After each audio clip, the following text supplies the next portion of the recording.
Today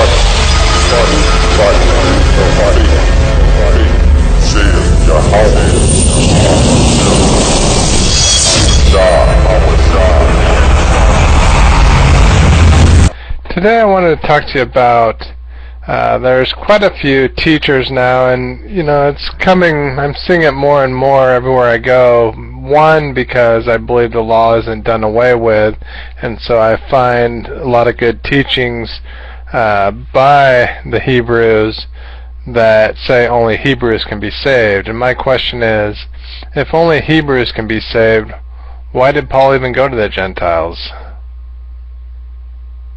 If only Hebrews can be saved, why did Paul even go to the Gentiles?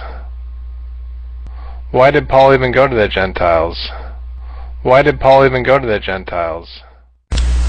I want to give all the praises and the honor to Yahweh, Bahashem, Yahweh Shah, Bahashem Rakha Hakwadash, in the name of the Holy Spirit, and double honors to the apostles and the elders of Great Millstone. Also, shalom to the hopefully elect, laboring as well. And I want to touch on the video, going in the video controversially, so to speak, dealing with, I guess I'll title it Gentile, Jew, Greek, another name, or let's say Gentile and another name, so to speak, because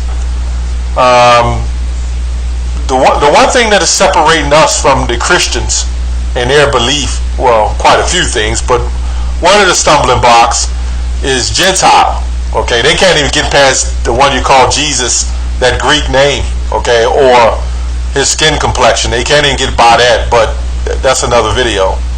But the one thing they can't get by is the Gentile thing, okay? Now the first thing that has to be understood is doing the transliterations, and basically dealing with the American language itself is one of the most confusing languages on the planet. Yet easy to pick up, but it's one of the most confusing.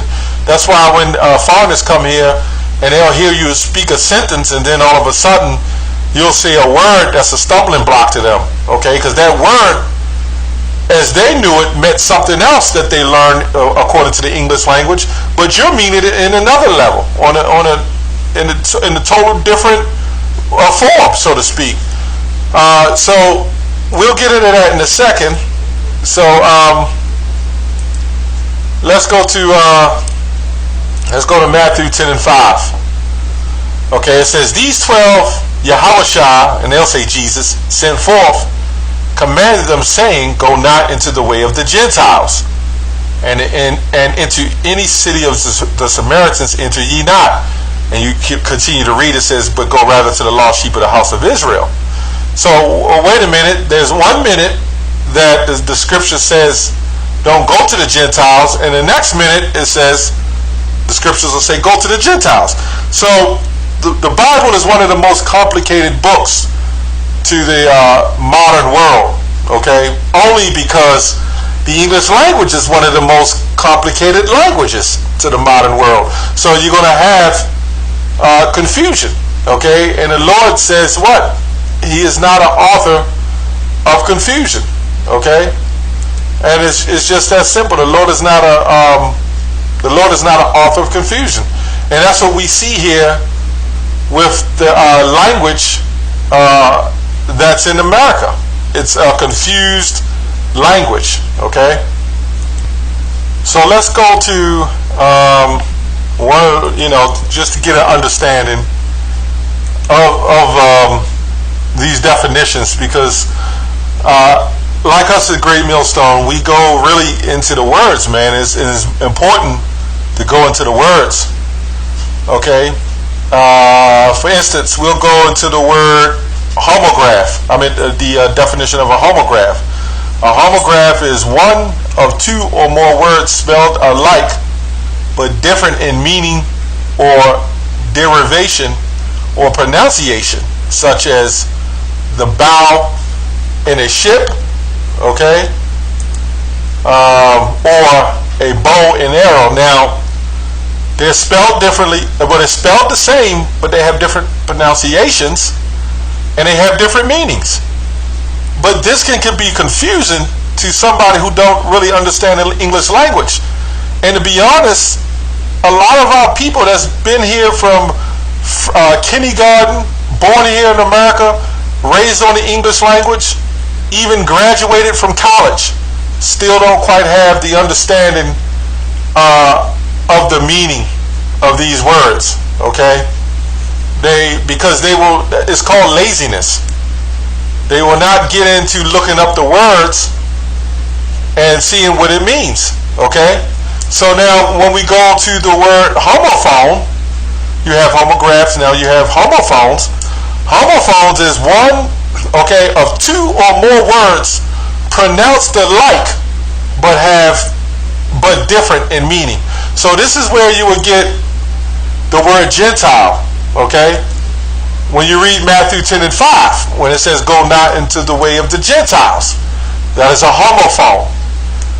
Now when you go to Romans 2 and 10, okay, I'll read that. It says, but glory, honor, and peace to every man that worketh good, to the Jew first, and also to the Gentile. Okay, what that is another homophone. Okay, you had Gentile, and because the Lord said He's not an author of confusion. Everybody should know that. That's a Christian.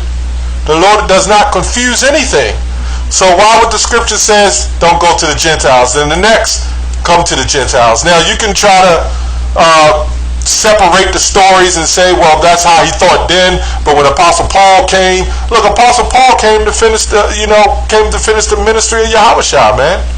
Okay, him and Yahushua. Look, man, all the apostles, which Apostle Paul was not one of the 12 tribe of the 12, but you got to understand they all had the same goal and intentions in mind. Okay, there was no confusion there. Okay. They all had the same goal and intention in mind, to go to the lost sheep of the house of Israel. Well, when Yahushua said that, what do you think Apostle Paul was doing? He was going to the lost sheep that was scattered. Look at the book we in, the book of Romans, okay? We were following Greco-Roman customs. You got Rome, you got Israelites in Rome, you got Israelites in Greece, Rome, you got Israelites in Africa, obviously. I'm talking about West Africa, okay? I mean East Africa. You got Israelites in East Africa. You got Israelites in China. You got Israelites in Russia. Now when you go to the book of Matthew, I believe the last chapter, last verse, when it says go there teaching all nations, baptizing them, okay, that's talking about Israelites. We are doing the same ministry that Apostle Paul, that Yahushua, and all the other Israelites did. We're doing the same thing, healing the sick. How are we healing the sick? With the truth. Before you came into the truth, you were sick. You're physically sick. Obviously, the Lord's got to come to heal us from that. But from the spiritual sickness, this is what we're doing. We're doing the same thing, man. Okay? So Gentile has to be a word that's understood. Okay? Now we go to Galatians, because then you have people say, well, wait a minute, that you can be a spiritual Israelite. It says to the just paraphrasing, you go to the you not all Israel but of the Spirit. Well, guess what? You have guys that know that they're Israelites right now, and then you have spiritual Israelites that would look like other nations as well, because they are according to the Spirit. Okay? It's according to the Spirit. Let's get that in Romans 8 and 16. It says, the Spirit itself bear witness with our spirit that we are the children of Yahweh. So then, here comes the contradictions and the complications again. Okay? You'll have Christians say, well, wait a minute. The Scripture says it's about the Spirit that bear witness. Yes, it is the Spirit. But it's because of the Spirit that we're able to wake up other Israelites that may look like other nations or may not even know who the hell they are. The average Jake in the middle of the ghetto that may not even know who the hell they are. Okay? That's all part of the Spirit that's bearing witness with our spirit. And it's just as simple as that. And I'm just trying to make it, It's easy to understand, but not everybody's going to get it.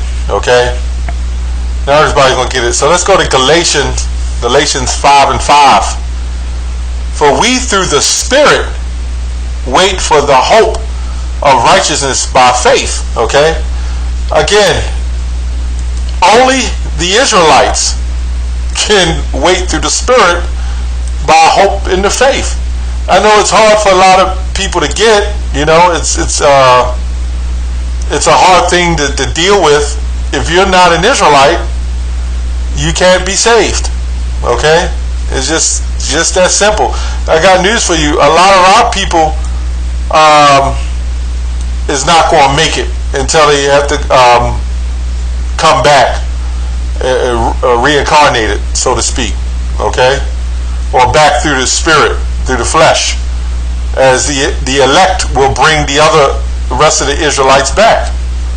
Okay, so let's get another scripture to kind of sum all this up, to make more sense of the matter, because again, it would be a contradiction to say, well, you can be a spiritual Israelite, you can be any kind of Gentile. Okay, because you do have a Gentile as a heathen. Okay, but really Gentile just simply means foreigner. Okay, Romans 9:1. I say the truth in Yahushua, they say Christ. I lie not, my conscience also bearing me witness in the Holy Ghost. Okay, and this is what we just read in Romans 8:16. Our people bear witness in the Spirit. Okay, it goes on to say, and only the Israelites that can happen to. It says that I have great heaviness and continual sorrow in my heart. Okay, for I could wish that myself were accursed from Christ, for my brethren, which is Yahushua, for my brethren and my kinsmen, according to the flesh. Okay, that sums it up right there. Now, if these are Paul's words, and he's saying to the Jew and to the Gentile, why would this be it? And secondly, why would it say to the Jew first and then to the Gentiles? If Gentiles is heathens, that would be kind of contradictory too. Because now you're saying to the Jew first and to the Gentile, and then to the Gentile. That's really kind of contradictory, because if the Gentiles were heathens, that wouldn't make no sense to say to the Jew first, to the Gentiles. You would say to all that believe, all people, all manner of people that believe. But the reason why he said to the Jew first is to say that we the Jews that know they were Israelites, but to the Gentiles who doesn't understand that they're Israelites. That's what that's talking about. Okay, that's why it says to the Jew first, then to the Gentile. Okay, because if you're claiming that the Gentiles can make it, the heathen Gentiles can make it, then what you're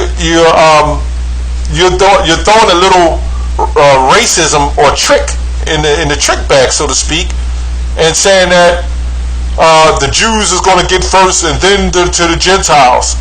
No, when the scripture says all the elect is going to get the same reward. Okay? Anyway, it goes to say, whose are the fathers and whom's concerning the flesh Christ came, who is over all. Okay? You can't get around that. Okay? Let's go to 6. Not as though the word of God has taken none effect, for they are not all Israel which are of Israel. Okay? And those are different ways you can go on that as well, because you got a lot of people who claim to be Israel and they're not Israel. Okay? The Lord is going to weed out the non-elect. Okay? But you got, when you look at this as well, it says, for they are not all Israel which are of Israel. Guess what? There are people that's going to look like other nations, okay, but are of Israel. Okay? For they are not all Israel which are of Israel. Okay? You're going to have people that look out like other nations which are going to be of Israel as well. Okay, it says, neither because they are the seed of Abraham are they all children, but in Isaac shall thy seed be called. Okay? Okay, now when you go into the story of Isaac, who had Jacob and Esau, that's plain and clear to see. Jacob got the blessing, Esau didn't. Okay? That is, they which are the children of the flesh, these are not the children of Yahweh. Okay? But the children of the promise are counted for the seed. Okay? Okay, so you got these heathens, okay, who came out of Isaac, believe it or not. Okay, you had Jacob, Esau, you had the lineages on down. Esau is a heathen. He's a non-believer. Okay, let me read that again.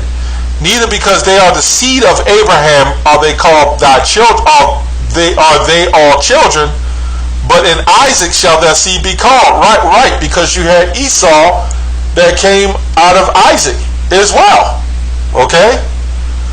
That is, they which are the children of flesh, these are not the children of God, but the children of the promise are counted for the seed. For this word of the promise, at this time will I come, and Sarah shall have a son. And not only this, but when Rebekah also had conceived by one, even by the father Isaac. Okay? And it goes on to say, for the children being not yet born, neither having done any good or evil, that the purpose of Yahweh according to the election might stand, not of works, but him that calleth.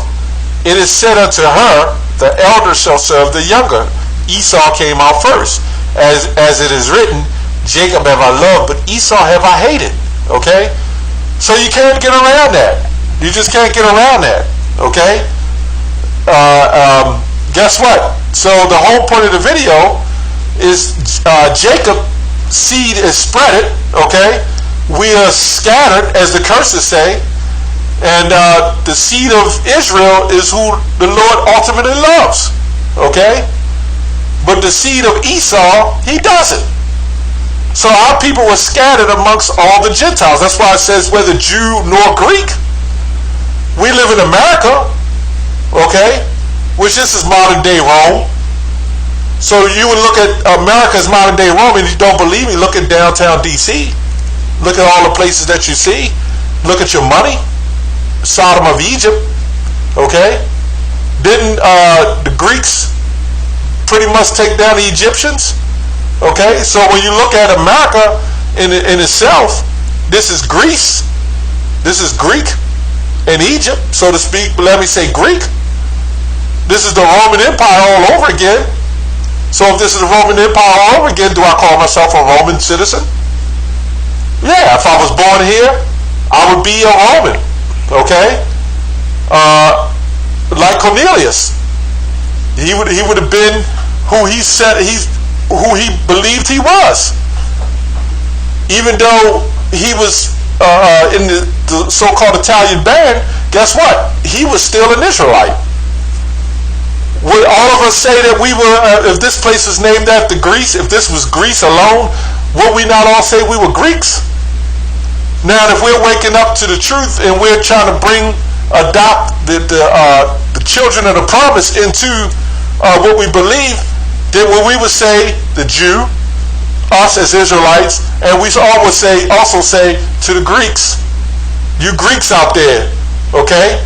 Because I can't walk up on somebody and call them an Israelite. I would have to call them who the hell they are, you so-called Negro.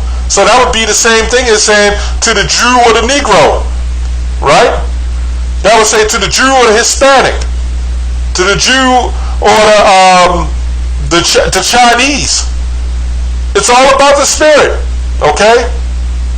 So the understanding would be that when it says the Jew, the ones of us who know who we are, and to the ignorant who don't know who the hell they are. That's my take on that. I want to say shalom. All right, shalom. I want to give all praise, honor, and glory to Yahweh, Bahashem, Yahweh Shai, Bahashem Rakah Kodash. Double honors to my apostles and elders at Great Millstone, and honors to all you fellow laborers that are enduring afflictions to bring out this word in sincerity and in faith. Yahweh Bashem Yahweh Shai, Bahashem Rakah Kodash, Barakatam, to all you sincere listeners. All right, so, this article was sent on a thread by the brother in the Tampa camp. And this is big. North and South Korea reportedly set to announce official end to war. Ahead of a summit next week between North Korean Premier Kim Jong-un and South Korean President Moon Jae-in, Lawmakers from the neighboring states were thought to be negotiating the details of a joint statement that could outline an end to the military conflict between the two countries.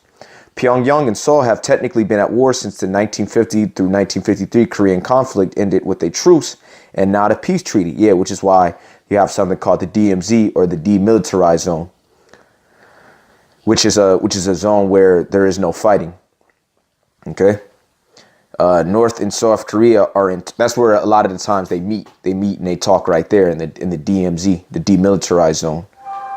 North and South Korea are in talks to announce a permanent end to the officially declared military conflict between the two countries. Daily newspaper Munhwa Libo reported Tuesday, citing an unnamed South Korean official.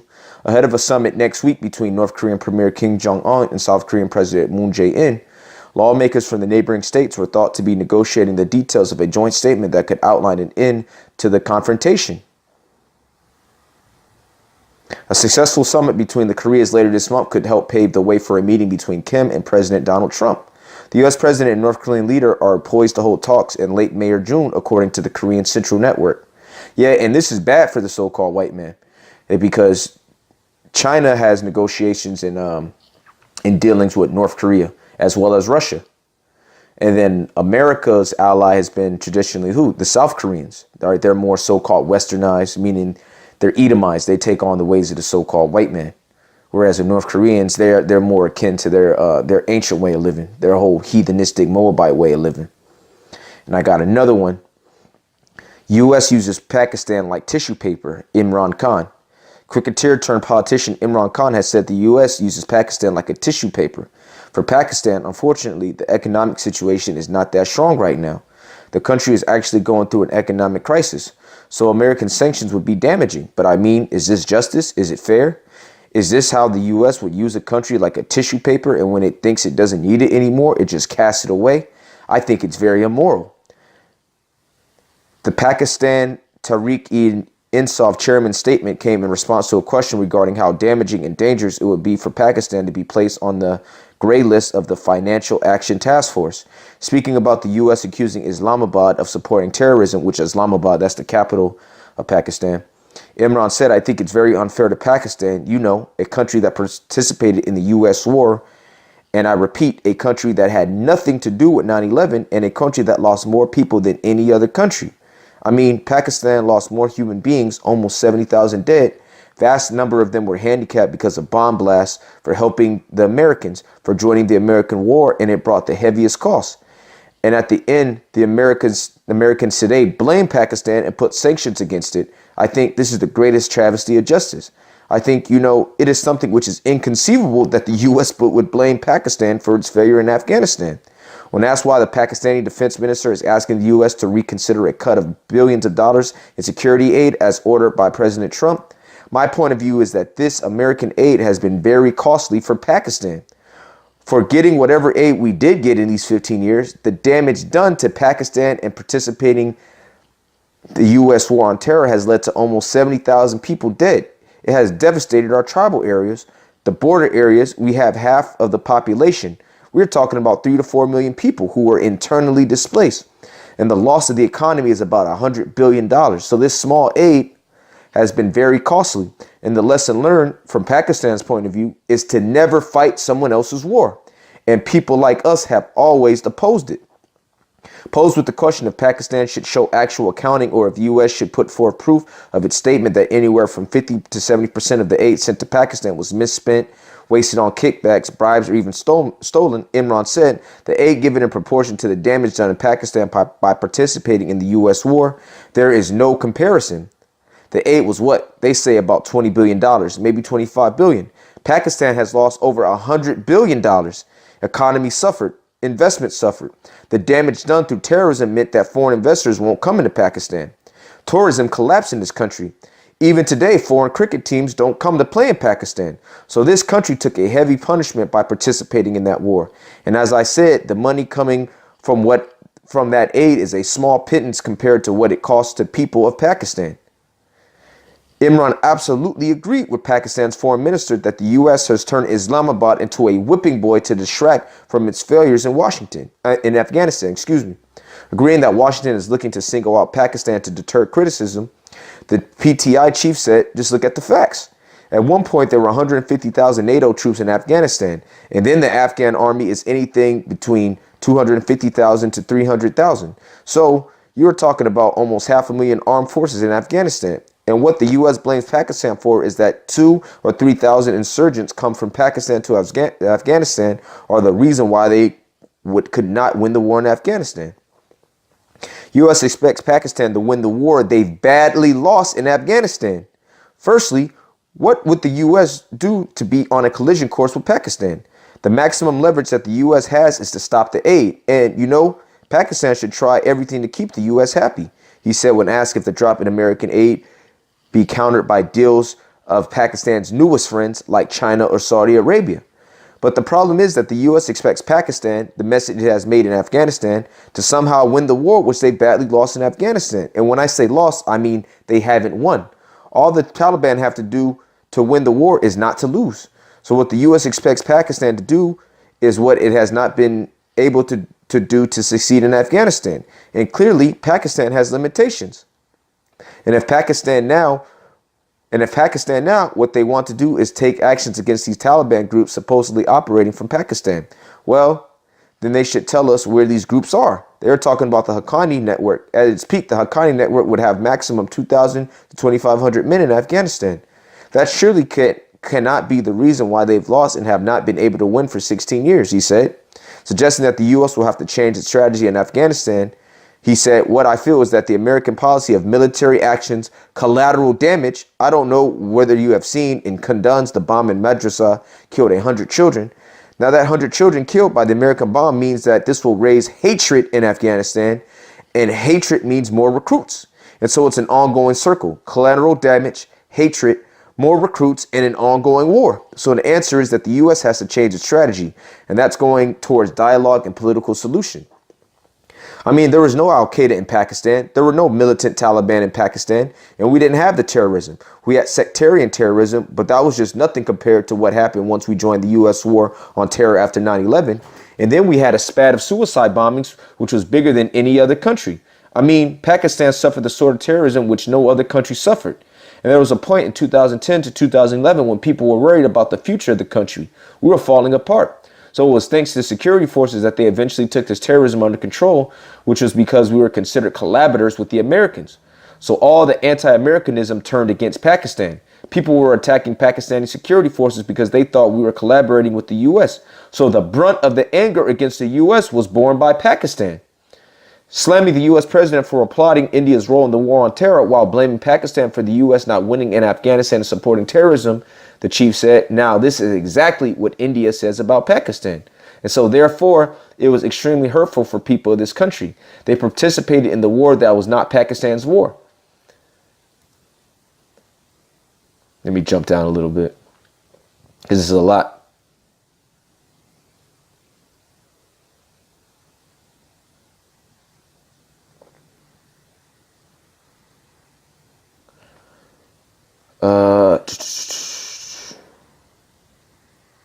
Damn, hold on, Salakia. Okay.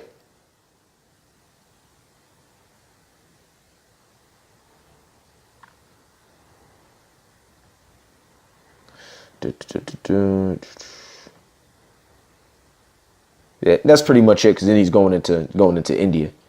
All right, but this is Sirach 19 and 26. There is a wicked man that hangeth down his head sadly, but inwardly he is full of deceit, casting down his countenance and making as if he heard not. Where he is not known, he will do thee a mischief before thou be aware. And that's the so-called white man. Okay, he does something, he acts like he's sorry for it. I'm sorry, this was collateral damage. We didn't mean to hurt anybody. We didn't mean, for casualties to be, to be inflicted. But inwardly, he's full of deceit. That was his purpose the whole time, to destabilize that country. Casting down his countenance and making as if he heard not. Where he is not known, he will do thee a mischief before thou be aware. Yeah, and them Pakistanis didn't think that mischief will come upon them. Okay, they seen what the so-called white man has done to us and these other countries, yet they thought that they were exempt. Like they thought, okay, because we're helping them out, we'll be good. Nah, but he did you a mischief before you was aware that he's the same devil to everybody, man. And if for want of power he be hindered from sinning, yet when he find up opportunity, he will do evil. See? Yeah, so he wanted power, so he was, he was acting cool with the Pakistanis. Yeah, we need you in this war on terrorism. Meanwhile, he's funding the terrorists. Okay, the so-called white man is the terrorist, man. And that's why the Pakistanis, they're expressing that they pretty much they were better off not rocking with America. Which is why the scriptures say this. Surah 12 and 10, never trust thine enemy, for like as iron rusteth, so is his wickedness. Yeah, and the so-called white man, he's the enemy of all these nations, man. Yet you see a Jake with an afro, or you see a Jake on the street, and he's the worst thing on earth. That Jake, he's not affecting your day-to-day life. Okay, he's not implementing policies that are destroying your generation and the generations to come, or taking out the infrastructure. They thought, he said 2010, 2011, they didn't think that the country was going to be in existence anymore. Why? Because they associated Pakistan with America. They hate America so much they couldn't get to America, they get to Pakistan. See, that's what happens when you rock with the so-called white man.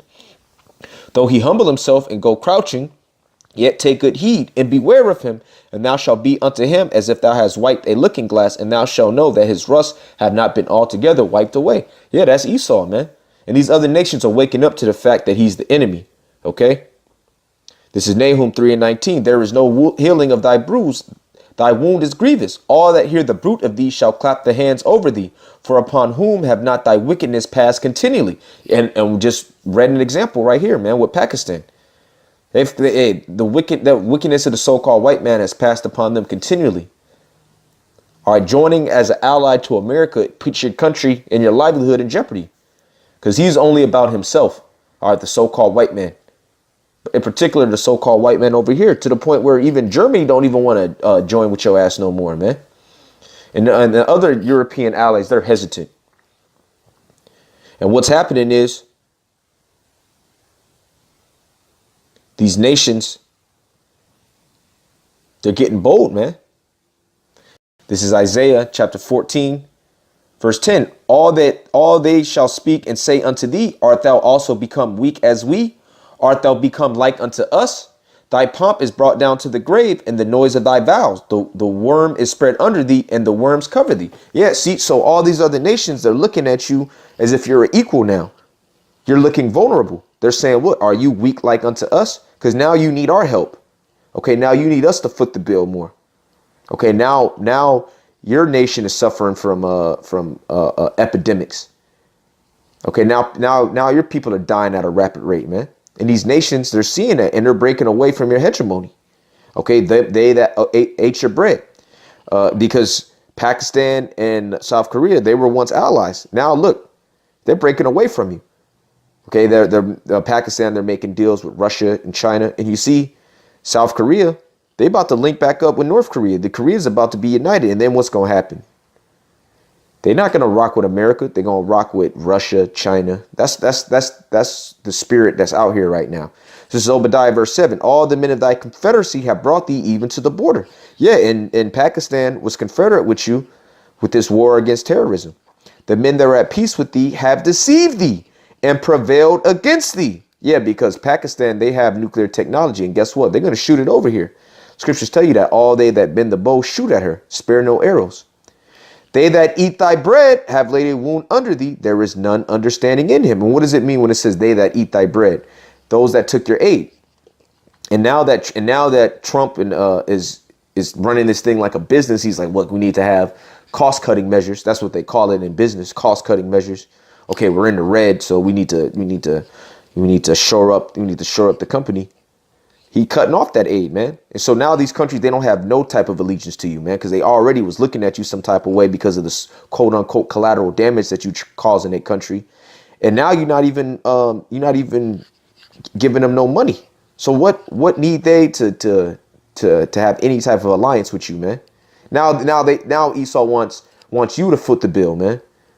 Oh, it needs more responsibilities on you. It can't be us to fight terrorism. You damn devil. Okay, you brought the terrorism in the region, and you contracted them to get on board, and now you want them to do the work. You're crazy, man. Hey, but that's it, man. You so-called white people, you're done. You're exposed. And you niggas, man, you niggas are horrible. You're unreasonable. You coming out with these wild, wacky, tacky doctrines because you really want the distraction. You really want distraction. You want focus to be turned away from the fact that America's being destroyed, and you want all the attention on you. Why? Because you're nothing but a vessel for Satan, man. You're an adversary of the Heavenly Father, and you're going to be destroyed as such. So hopefully it was edifying to the elect. All praise, honor, and glory to Yahweh, Ba'ashem Yahushai, Ba'ashem Rakakwadash, and death to America. So breaking news story again. Let's give you an update if you just joined us, tell you what we're talking about. At least 8 people have reportedly been injured after a van hit people earlier on today on a sidewalk in Toronto. Canadian police say the driver is now in custody. You're seeing this video here. It's the first time I've kind of seen it. It's police cars driving around, etc. Obviously someone on their mobile phone there. Anyway, they say that they haven't, the police, immediately been able to identify the guy they've taken into custody or sort out a motive for it. It's believed the driver was armed and rented the van from a local rental company. Authorities have told people to stay well away from that area, obviously. Some subway services in the city have been suspended too, while police try and get a handle whether this is all over yet. Security has, of course, been stepped up in Toronto. It's currently hosting the G7 summit, as we're saying, so a lot of eyes on security there in that city. But bad news coming through from Toronto there. As soon as we get a handle on whether there have actually been fatalities or not, our correspondent thought there could have been, but very much unconfirmed. We'll let you know. Well, some of the witnesses at that scene claim that they saw the van driving along that sidewalk. The man was walking through the intersection at Yonge and Kempford. He was just walking, he was in the middle of the intersection, and the van just went right into him, plowed right into him. And then apparently he drove down further, and he went onto the sidewalk by the next building, and he hit more people there and just kept going. I've seen a white van with red coloring on it, and all I saw was that he smashed into someone over there. He just went on the sidewalk. He just started hitting everybody, man. He hit every single person on the sidewalk. Anybody in his way, he would hit.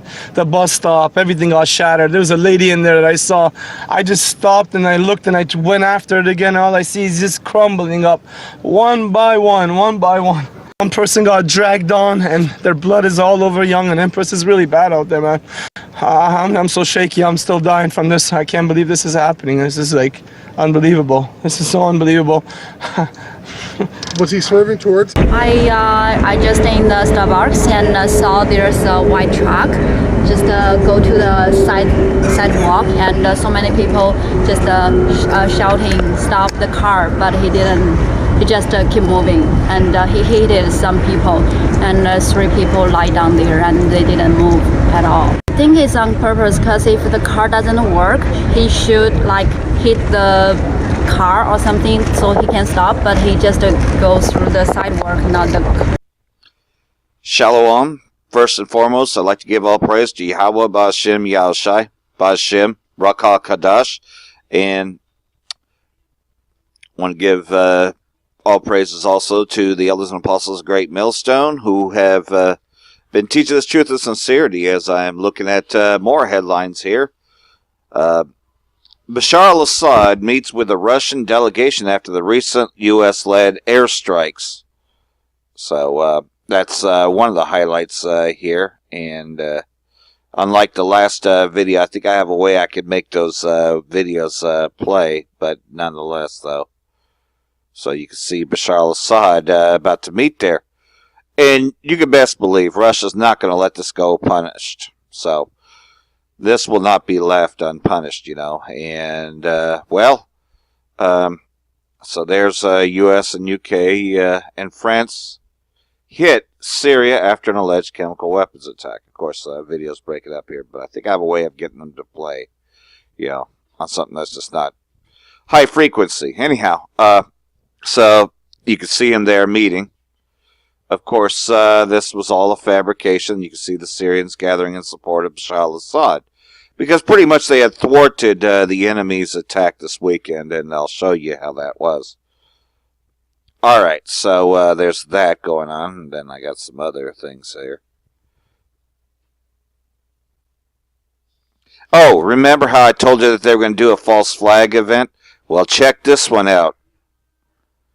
ISIS threatens to bomb the New York subway in new propaganda poster. So again, they want to try to convince you that the ISIS group is still there and that they need to do more airstrikes against ISIS in Syria. So that's where they're going with this. Because they're going to do a false flag in New York. They're teleprompting you. They're telling you their vision, which is what television is. They tell you their vision. A new propaganda poster uploaded to the messaging platform of Israeli state, because that's what it really is. Formerly, ISIS has threatened to bomb New York City subway. So we know this is a Mossad planned operation, false flag, for the next strikes in Syria. The poster shows a man dressed as a tourist wearing a rucksack into New York's High Street Brooklyn Bridge subway station. A bomb with a timer is placed on the ground behind him. You will not expect where we will attack. So again, they're teleprompting you that there's going to be a false flag in New York or somewhere else. They just because they put that poster up there, they want you to make believe that Assad didn't get rid of the terrorists, right? And of course, now that the United States has been the Air Force for ISIS, they have more grounds now, So there was something else up here that I thought was interesting.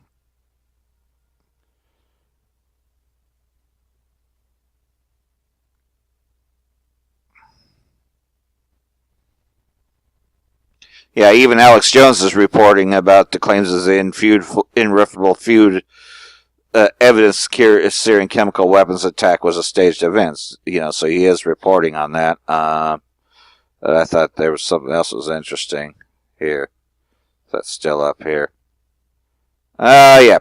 This is from Syrian Girl. We heard that Trump didn't eat the chocolate cake while bombing Syria this time, unlike last year, so he made a cake full of U.S. missiles shot down. Taste the failure. So we can even zoom in on that. I think this is kind of funny. Because remember what I said before, it was a complete failure. Anyhow, I think I can now try to get the video. So I'm going to try to get the video of Rupley, that I saw, where these missiles were failing. Okay, Shalom, I just found it, but here's some of the footage of these missiles being shot down by Russian air defenses. This is a complete failure. So what they're going to try to do is stage another false flag, as I had already spoken of in previous videos, to convince you that the ISIS group is there. But we, the elect, we're not falling for this shit. Alright, I'll get something else here, because this kingdom is definitely divided against itself.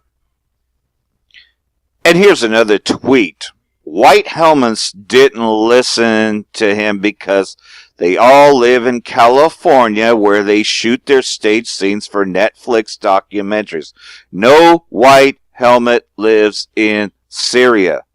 So, again, you know as well as I do that they don't even live in Syria. The White Helmets is nothing more than a Hollywood production, just like I had stated before. Shalom. Okay, Shalom, there's more headlines here. Western hawks come to roost in Syria, but will Trump torpedo the coalition? Well, of course he's going to say, yeah, we need a coalition in Syria, so there won't be any more chemical weapons used, right? Grasping tensions causes bail in Syria.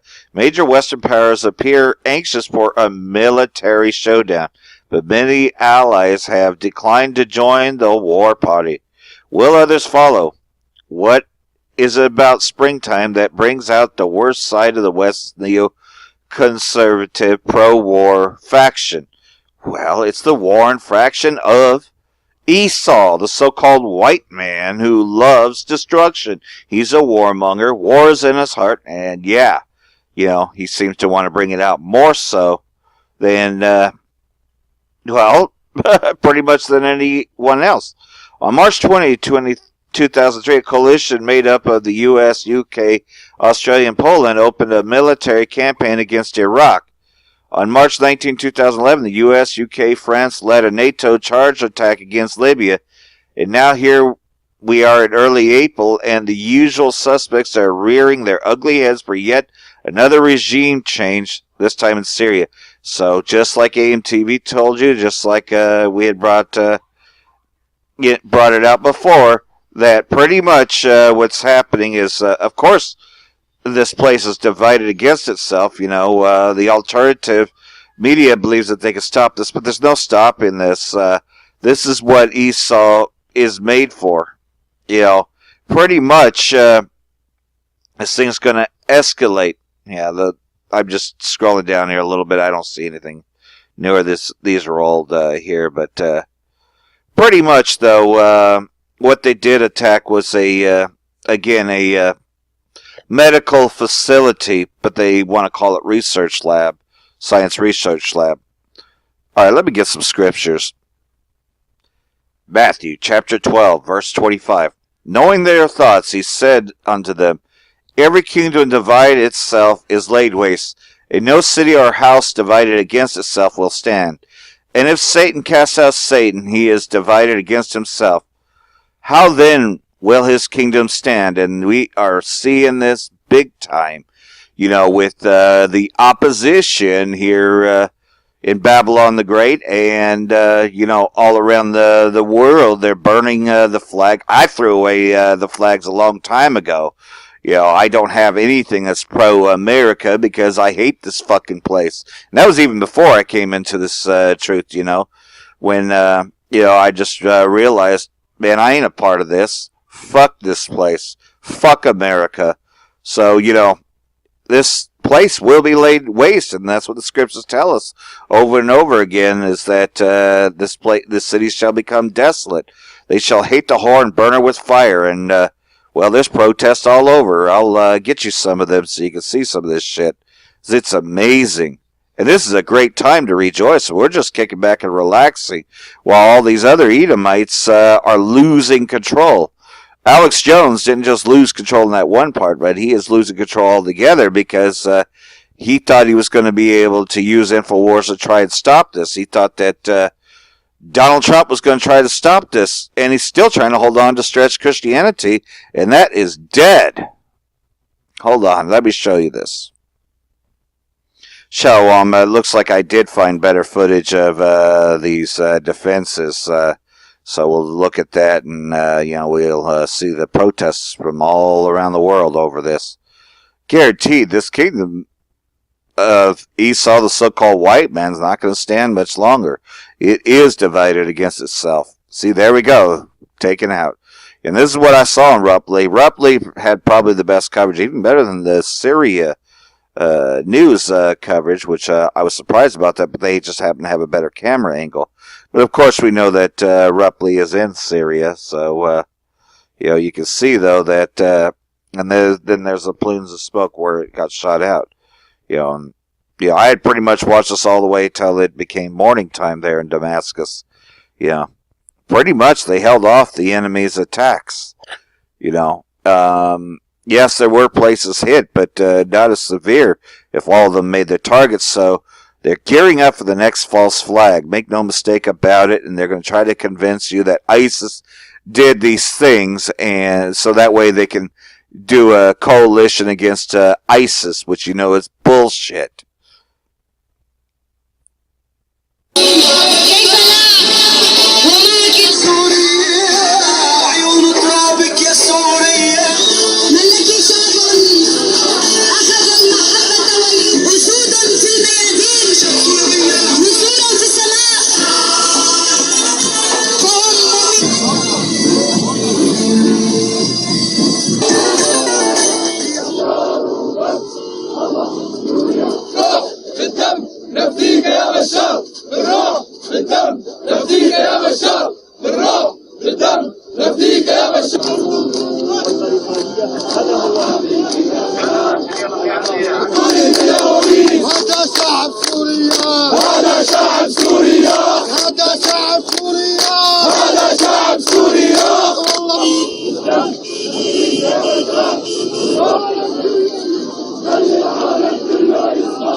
وأعلم أن تحصيل الطاقة التي من أدواته المباشرة يجب ملونة. عن بلدنا ما بنزيد، عن بلدنا ما بنزيد، من ساحة الأمويين وتنصاحة الأمين. So, as you can tell, though, they pretty much, are saying long live Assad, And, of course, like everything else, though, we know that this will escalate. What do you say to that? I mean, since 2013, they've been saying the same in Syria. They've been, Syria is not just a conflict. It's so many groups involved. So these airstrikes, they might look limited to them, but... Alright, well, Esau's fucking with this because they're trying to clean up the internet of the protests, but there's been protests all around the world, Shalom, and I just, the person said that it's prolonging the war. He's breaking up the stream because he doesn't want this on there. So, fuck Esau. We already know that pretty much your kingdom's about to fall. They are against you, and you're only the 1%, Amalek, and your kingdom's about to be destroyed. And with that, I'm going to say, Brakatah. These strikes were launched without an...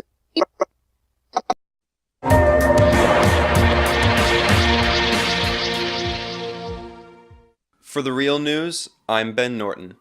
The United States, the United Kingdom, and France launched a joint attack on Syrian government targets on Friday, April 13th. Legal experts have said the attack violated international law, as there had been no UN approval of the use of force.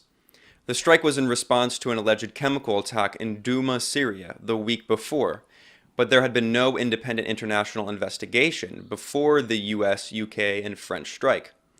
The OPCW, the Organization for the Prohibition of Chemical Weapons, has just begun its mandate on the ground in a fact-finding mission in Syria.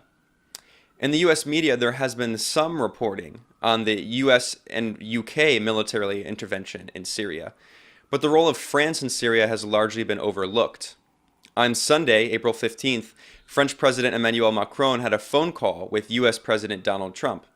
Macron claimed that he convinced Trump to keep US troops in Syria. There are currently at least 2,000 US troops in the country. Legal experts say the US military presence in Syria is also illegal, as it does not have any international legitimacy under international law. In early April, Trump claimed he was considering moving to withdraw US troops from Syria, although this was unlikely to happen, and White House officials said otherwise. Joining us to discuss the role of France in Syria, and particularly the recent French airstrike on Syria, is Akram Belkaid. Akram is an Algerian journalist and a regular contributor to the French newspaper Le Monde Diplomatique. He is also the author of several books. Thank you for joining us. Thank you. Hello. So can we speak first of all about the recent airstrike? This was a joint airstrike, well, a series of airstrikes. There were more than 100 missiles launched in a joint operation by the US, the UK, and France. Before we speak more generally about France's role in Syria, Akram, can you speak about particularly France's role in this recent strike? Well, clearly, and according to the information we had, France have fully participated to this action, to this military action. And the President Macron claimed that it was a legitimate action against the regime of Mr. Assad, and that because of the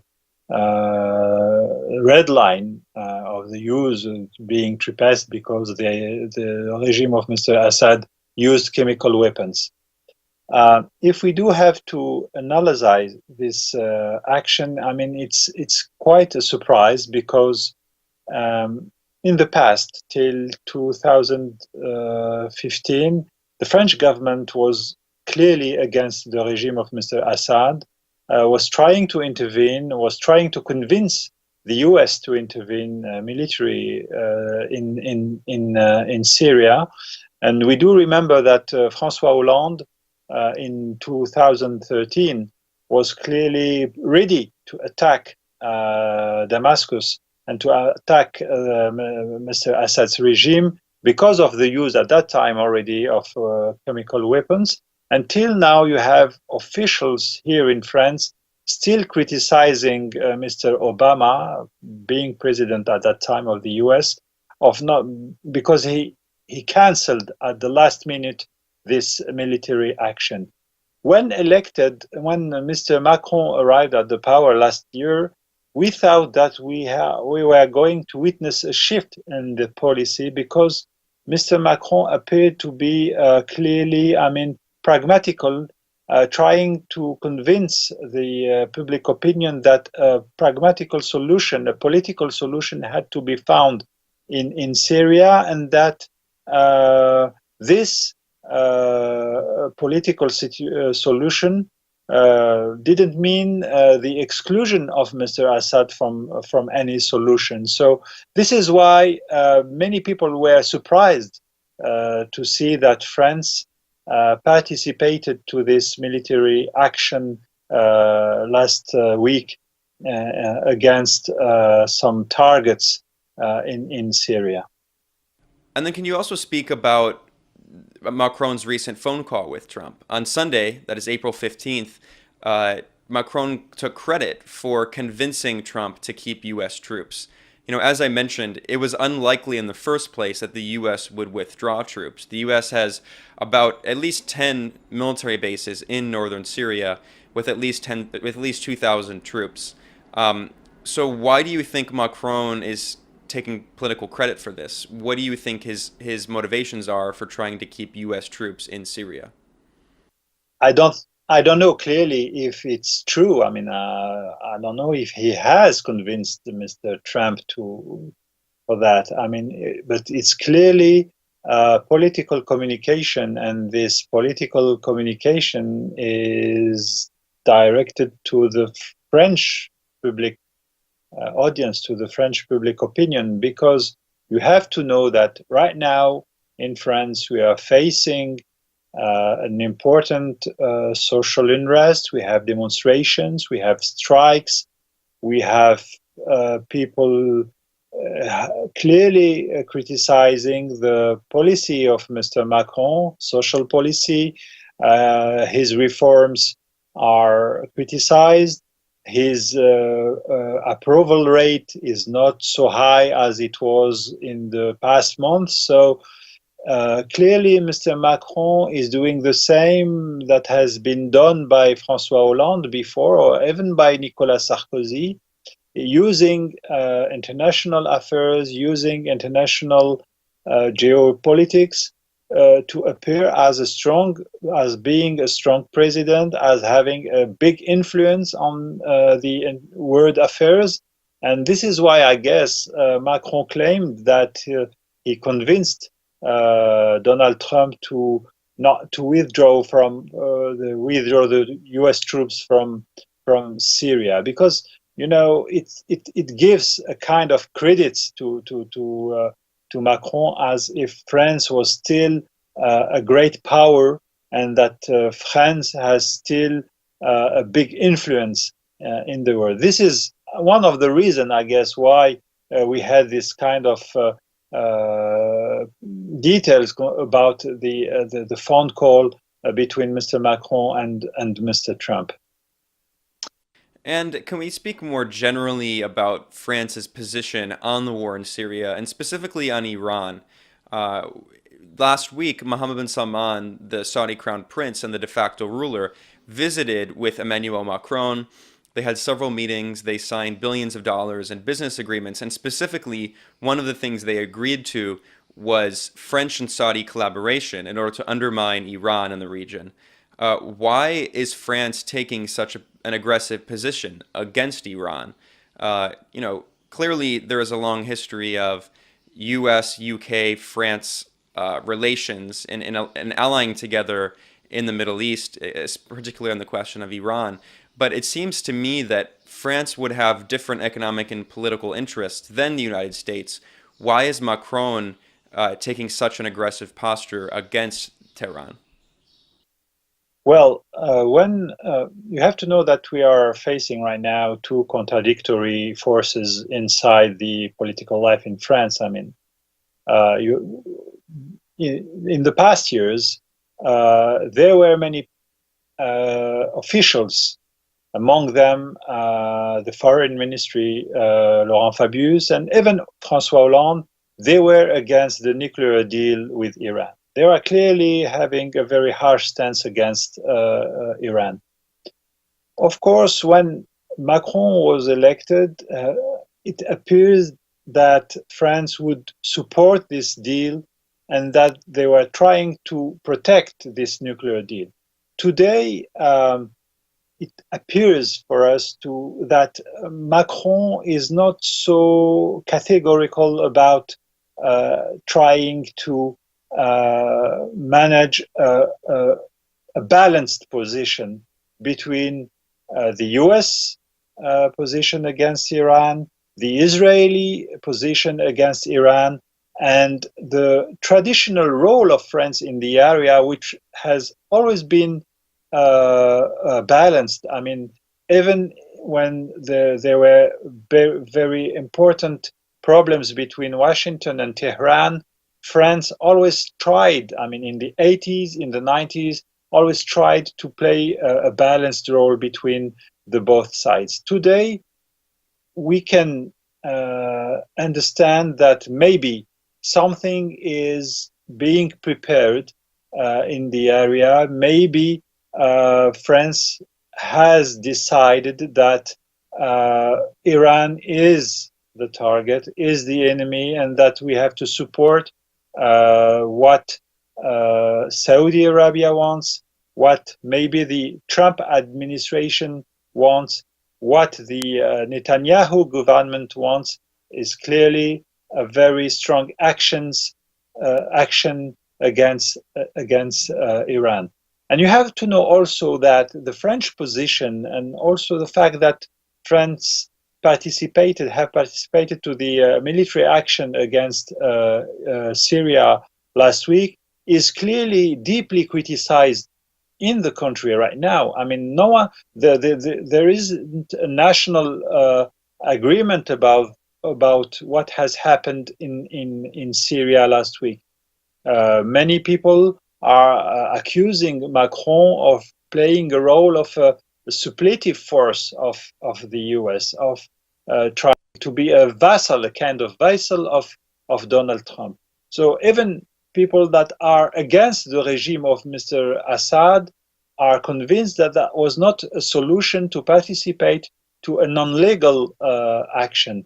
And always we are witnessing right now a kind of poker game where the war in Syria, what is happening in Syria, we may say that it's ended. The next step is what is going to happen with Iran and maybe with the Hezbollah. And we thought that France was going to play the role of trying to enforce the peace and not to allow the situation to be more complicated than it is right now. We have to know something also. Of course, there are huge interests in doing business with Saudi Arabia, but in the same time, the business community is really interested by Iran. And all the topics, we see clearly that Iran today is a very important market for the French business community, and they're trying to convince the French government to lift the sanctions and to enforce the agreement of 2015. And this is something Emmanuel Macron knows, and he'll deal with that, because he's going to explain if something happens, I mean, a war or a more important crisis with Iran. It's clearly that many French companies are going to lose contracts signed in Iran, equipments, food products, and this is something that is regularly covered by the French press. I mean, Iran is today seen as a kind of new frontier for the business and also for the tourism. Many French tourists that used to go to the Middle East are today shifting to Iran. So it's not going to be easy to explain to the French public opinion that Iran is this evil that we have to attack. Well, we'll have to end the interview there. We were joined by Akram Bakaid. Akram is an Algerian journalist and a regular contributor to the French newspaper Le Monde Diplomatique. He is also the author of several books. Thanks so much for joining us. Thank you. Reporting for The Real News, I'm Ben Norton.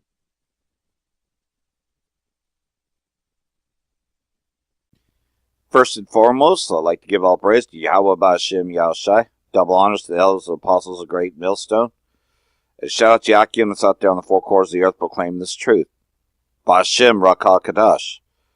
And so here we are, another article here I pulled up. No collusion, reducted U.S. House report on Russia released officially clears Trump document. So, all this bullshit, which is just smoke and mirrors about the so-called Russian collusion with the Donald Trump campaign, which we know that the Illuminati, the Israeli state, if you will, Amalek wanted him in there, so there was no collusion and all that. This is just a bunch of crap, just like the red and the blue, the Democrats versus Republicans.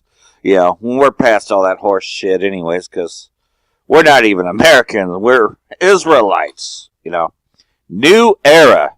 No more war. 2 Koreans agree on complete denuclearization. Well, like everything else, though, you know as well as I do that all these countries are going to come against the whore Babylon the Great. A new era of peace beginning, according to a declaration signed by the leaders of North and South Korea after first meeting in over a decade. Both nations are aiming to completely denuclearize the Korean peninsula. We know that this is never going to happen because, of course, the United States is never going to stop putting their nose into shit that doesn't belong there. They have no business over there, but, the United States always puts its fucking,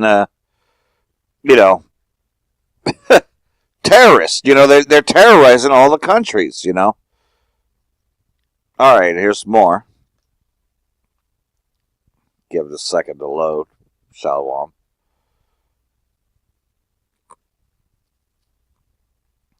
Four dead, 833 injured as Israeli Defense Forces clash with Great Return protesters. Palestinian Health Ministry. And again, the most of these people ever have is rockets, but that doesn't stop Amalek from using their military might, which their strong arm has always been the United States. Protesters have gathered along the Gaza border as Great March of Return demonstrations enter their 5th week. At least 42 Palestinians, including 2 journalists, have been killed and thousands injured since the protests began. Okay, there's more. Pulled up this article. As you can see, a lot's happened over the weekend.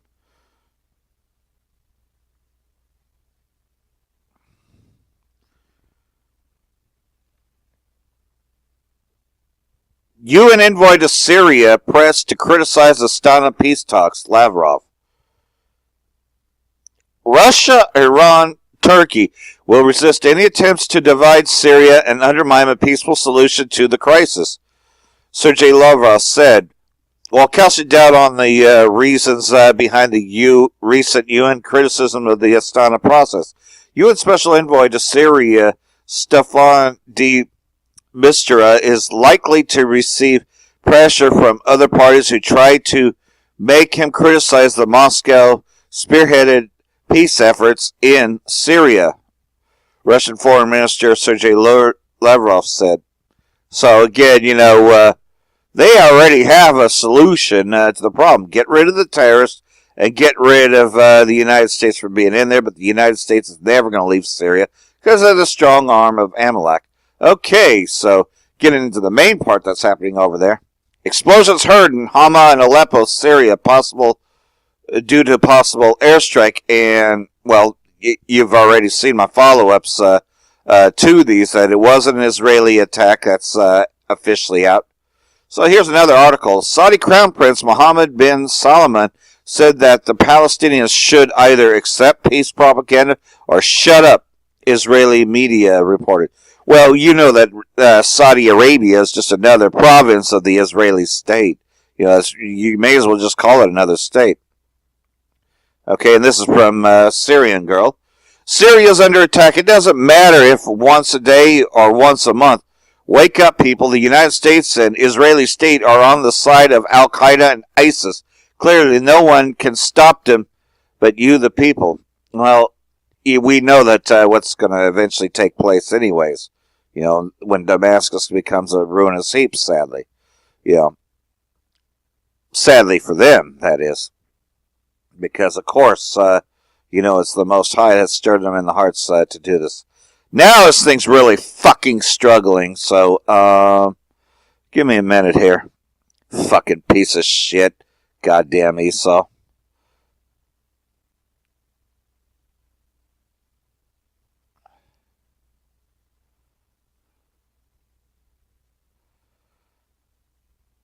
Oh yeah, Alex Jones is still, pretty much, you know, gonna lead, you know, he definitely speaks against gun control and everything, but, you know, as if you have a say-so in this piece of shit, America, you know. You know, I stopped believing in America a long time ago. Alright, this thing's just gonna keep on struggling. Why don't I just, God damn. Alright, hold on a second.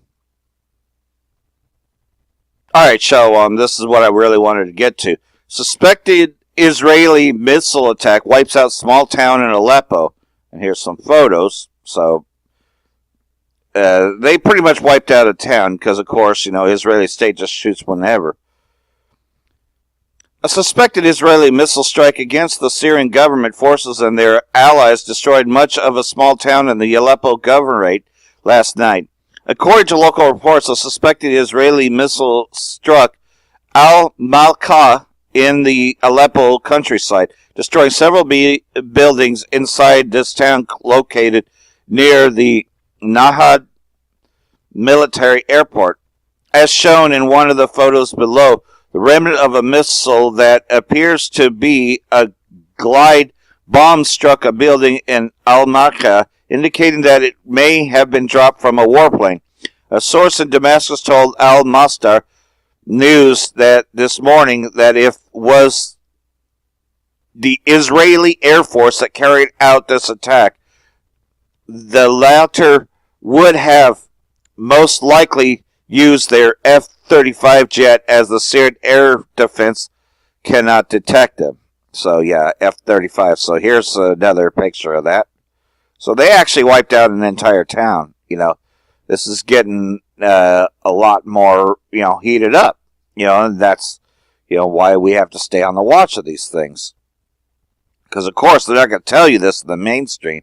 They won't even show you the footage of this.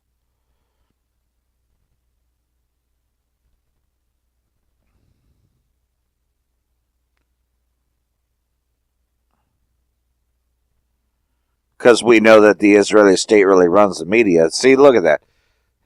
You know, this is English, of course, so you know that it's Israeli state. Those are American fucking missiles. So, that's a follow-up to everything. This thing's escalating. Try to get some scriptures here. Shalom. And so, I'm just going to read out of Joel chapter 3, verse 9. Proclaim this among the nations. Prepare for war. Wake up the mighty men. Let all the men of war draw near. And that's what's happening now, you know. Let them come up. Beat your plowshares into swords and your pruning hooks into spears. Let the weak say, I am strong. And that's what's happening. All these, you know, so-called third world countries, these weak countries are standing up to the whore, Babylon the Great. America, to where, you know, the American U.S.-led coalition against Syria really didn't do anything. So now Amalek, the least of their flock, is drawing them out as they are attacking Syria on their own without united socialist states behind them. Assemble and come, all you nations, and gather together all around, because you're mighty ones to go down, O Yahweh. Let the nations be wakened, and come up to the valley of Yehoshaphat, which is right there in Syria, which is the valley of Yahweh's judgment. For there I will sit to judge all the surrounding nations, which includes Syria, Iraq, Turkey, all them places, of course, Israeli state, Amalek. Put in the sickle, for the harvest is ripe. Come down, for the wine press is full, the vats overflow, for their wickedness is great. Multitudes, multitudes in the valley of decision. For the day of Yahweh is near, in the valley of decision. The sun and the moon will grow dark, and the stars will diminish their brightness.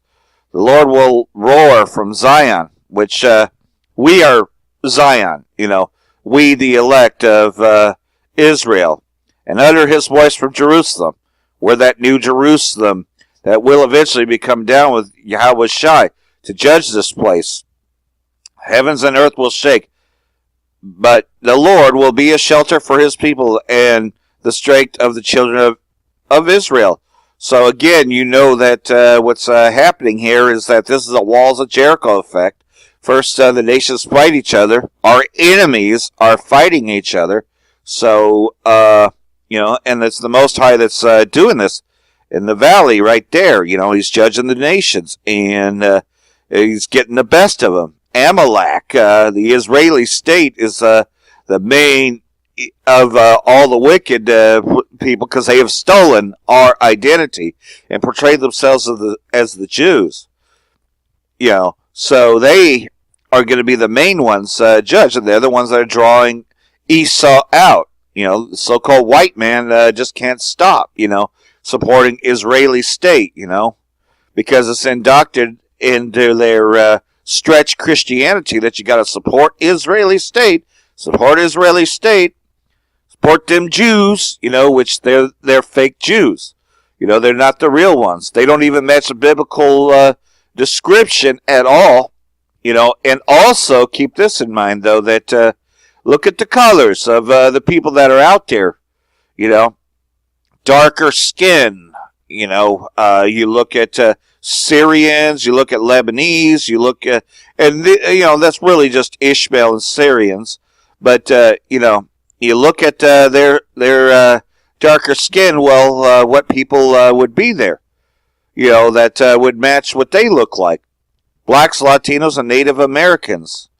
But you see, we were pretty much driven out of the land. The northern kingdom fled during the Assyrian Empire, and the southern kingdom was eventually taken out as well, which is why we fled into the mountains of the Sahara deserts, when Jerusalem was captured in 70 AD. So you can see, that the Most High is waking up his prophets, and we're proclaiming this, and we're seeing this unfold. This being the year of prophecy, we're going to see a lot more. So I hope this has been edifying, and shalom. Hello, this is Kevork Almasyan of Syrian Analysis. Today I'm receiving some important news from Syria, especially from the eastern side of Syria and particularly from Al-Hasakeh city. So we all know that there is an American base in the Limestone Resort near the Western Dome in the western suburbs of Hasakeh on the highway of Aleppo and Hasakeh. But in the last 2 days, the Syrian army was tracing the movement or the incoming of French armored vehicles in this airbase. This is an alarming news for several reasons. First of all, France participated in the aggression against Syria a few days ago. And above all, the American President Donald Trump was saying that he will withdraw his forces from Syria, but obviously, even if he partially withdrew his forces from Syria, there will be another country filling this vacuum for him, and it seems that the French are ready to fill this vacuum in that area, and the Saudis are going to pay the money for the staying of these troops. And this is no more a hidden secret, because the Western officials were saying that the Saudis are ready to pay for them. Saudi Arabia is very interested in our decision. And I said, well, you want us to say maybe you're going to have to pay. So basically, Donald Trump and Macron, they turned their armies into mercenaries because they're getting the money from the Gulf countries in order to do the dirty business of the Saudis in Syria. However, what we can also trace on the ground is an increasing propaganda or media reports coming from the followers and the supporters, sympathizers, and the journalists of the Syrian Democratic Forces. The Syrian Democratic Forces are mainly consisting of the Kurdish militias, and they are promoting the idea that the French were for a long time they were leading the operations underground against ISIS in eastern Syria, and by doing so they are trying to pave the way for the incoming troops, French troops, to Syria. Unfortunately, this move by the French government came, as I mentioned, after the aggression on Syria, and two, after the statement of Macron that instead of withdrawing from Syria, we have to stay there and build a new Syria for us. We have to remind Monsieur Macron that it is 2018 and it's not the 20th century. It's not the era of the French mandate on Syria. Syria is an independent country, and the French troops in Syria will be considered as French occupation forces. So therefore, my message to the French people here is, those who are following my channel, that any soldier, any French soldier on Syrian territories will be considered as an occupation forces, and under international law, the people of Syria and the Syrian army or other affiliated groups, they have the legal right to resist the French troops. So what are you doing regarding this, and did the French government ask your opinion about this operation? Because you are a democracy, and in France there should be a discussion in the parliament and a public discussion, and the French people should give their consent for it. And I'm sure 100% that the majority of the French people will not accept sending their French troops to Syria. And what for? Why the French soldiers are coming to Syria? I believe the Americans will not completely leave the eastern side of Syria. Instead, they will focus their efforts on securing the oil fields and the gas fields in the eastern shores of the Euphrates, and to impose their monopoly on them and deprive Syria from these gas and oil fields. On the other hand, the French will also make sure that the Kurdish militias would always have an upper hand in that area and try to impose the solution that they were promoting for a long time, which is the federalization of Syria. Look, the federal systems are not bad, but in Syria we have to take into consideration that Syria at the moment, there are a lot of social problems also in Syria. So the federal system, by giving the Kurds a special status in Syria, that will encourage other communities to ask for similar things, and if we do so, that means Syria would be divided into 20 different cantons, and this is something that we refuse. I'm Syrian and I'm from Armenian origins, but I insist on a centralized state on a political level. On the administrative level, this could be under discussion, but on a political level and strategic level and in military terms, Syria should and must stay united. Any other solution, like the federalization, will be the first step towards the division of Syria. The second point here is what will the Syrians do in this regard? I will be very honest. I don't think the Syrians will go into direct war with the Americans or the French. This is not the intention of the Syrian government, and at the moment the priority is to destroy the terrorist organizations in Syria, especially now in the suburbs of Homs, in eastern Kalamun, in Yarmouk. ISIS is still in Yarmouk and in Hajar al-Aswad, in Daraa.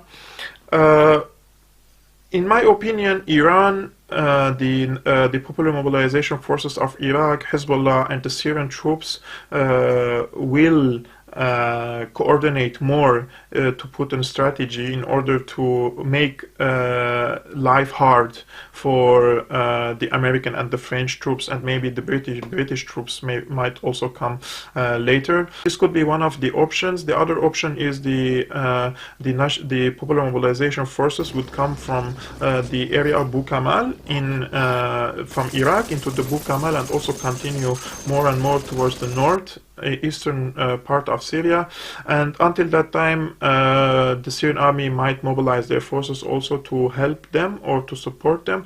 But in my opinion, I don't think there would be direct confrontation, but the Syrians are, as I mentioned, able to support popular resistance movements, or to create resistance movements within and among the areas that the Americans and the French are controlling. This could be one of the options. I'm just speculating. There is no clear option, let's say. But the most important thing here, that why I am doing this video now, is to ask the French people to demand their government to withdraw from Syria, because we don't want to have direct confrontation with any French forces, neither in Syria nor elsewhere in the region or outside the region. We want to keep our friendly relationship with the French people and the French communities, and this conflict is the last thing that the Syrians want, whether it's with the French or with the Americans. I also want you to practice pressure on your own government, on your own representatives, those you have voted in the parliament. You have to make calls, you have to send them emails, you have to tag them, you have to mention their names on social media, you have to do efforts in the media and through phone calls, emails, etc., asking them why the French troops are in Syria, what purpose have these French troops have in Syria, and two, did they get the permission of the Syrian government? No. Did they get any permission from the UN Security Council? No. That means their presence in Syria is illegal, and any kind of resistance against them would not be an offensive against French or American troops, but rather a resistance of these troops. Till the moment, we don't have 100% concrete proof for their existence, but this is information coming from Syria. And that's why I wanted to do this video, to shed light on this important issue, because we might discuss later in the coming weeks a lot, and how things will develop in the eastern side of Syria. But obviously and unfortunately, it seems that the Western governments are not going to leave Syria alone, and their rhetoric and escalation of the conflict is remaining the same. And even if Syrians liberated their territories from the terrorist organizations, that means after that they might have to deal with another kind of occupation, which is a direct occupation with superpowers such as the Americans and the French and maybe the British. Let's see what would be also the reaction of the Russians. At that time, I'm not 100% sure that the Russians have interest in having direct confrontations also with these superpowers. So that's why I mentioned Iran and Hezbollah as main players that could have a big role in drawing the future of eastern Syria. So that was all for today. I tried to clarify several things very fast, and I want to mention one thing, and I really want to apologize from anyone who would be insulted from the map behind me, because there are many mistakes in this map. I bought this from Amazon, and there are a lot of mistakes in it. So if there are mistakes in India, I'm receiving emails from my Indian friends telling me that there is a huge mistake in the borders of Kashmir and etc. Also receiving emails from other nationalities telling me that the borders of their country is wrong. I sincerely apologize for you guys. This doesn't represent my political opinions or anything else. This is just a decoration I wanted to do in my own room, and unfortunately, after I bought it from Amazon, it looks good as a decoration, but as a content, there are a lot of mistakes. So I apologize for you all, and I will try to find a better one, and one that doesn't include a lot of mistakes. So that was all. I'm Kevork Almasyan of Syrian Analysis, and see you next time.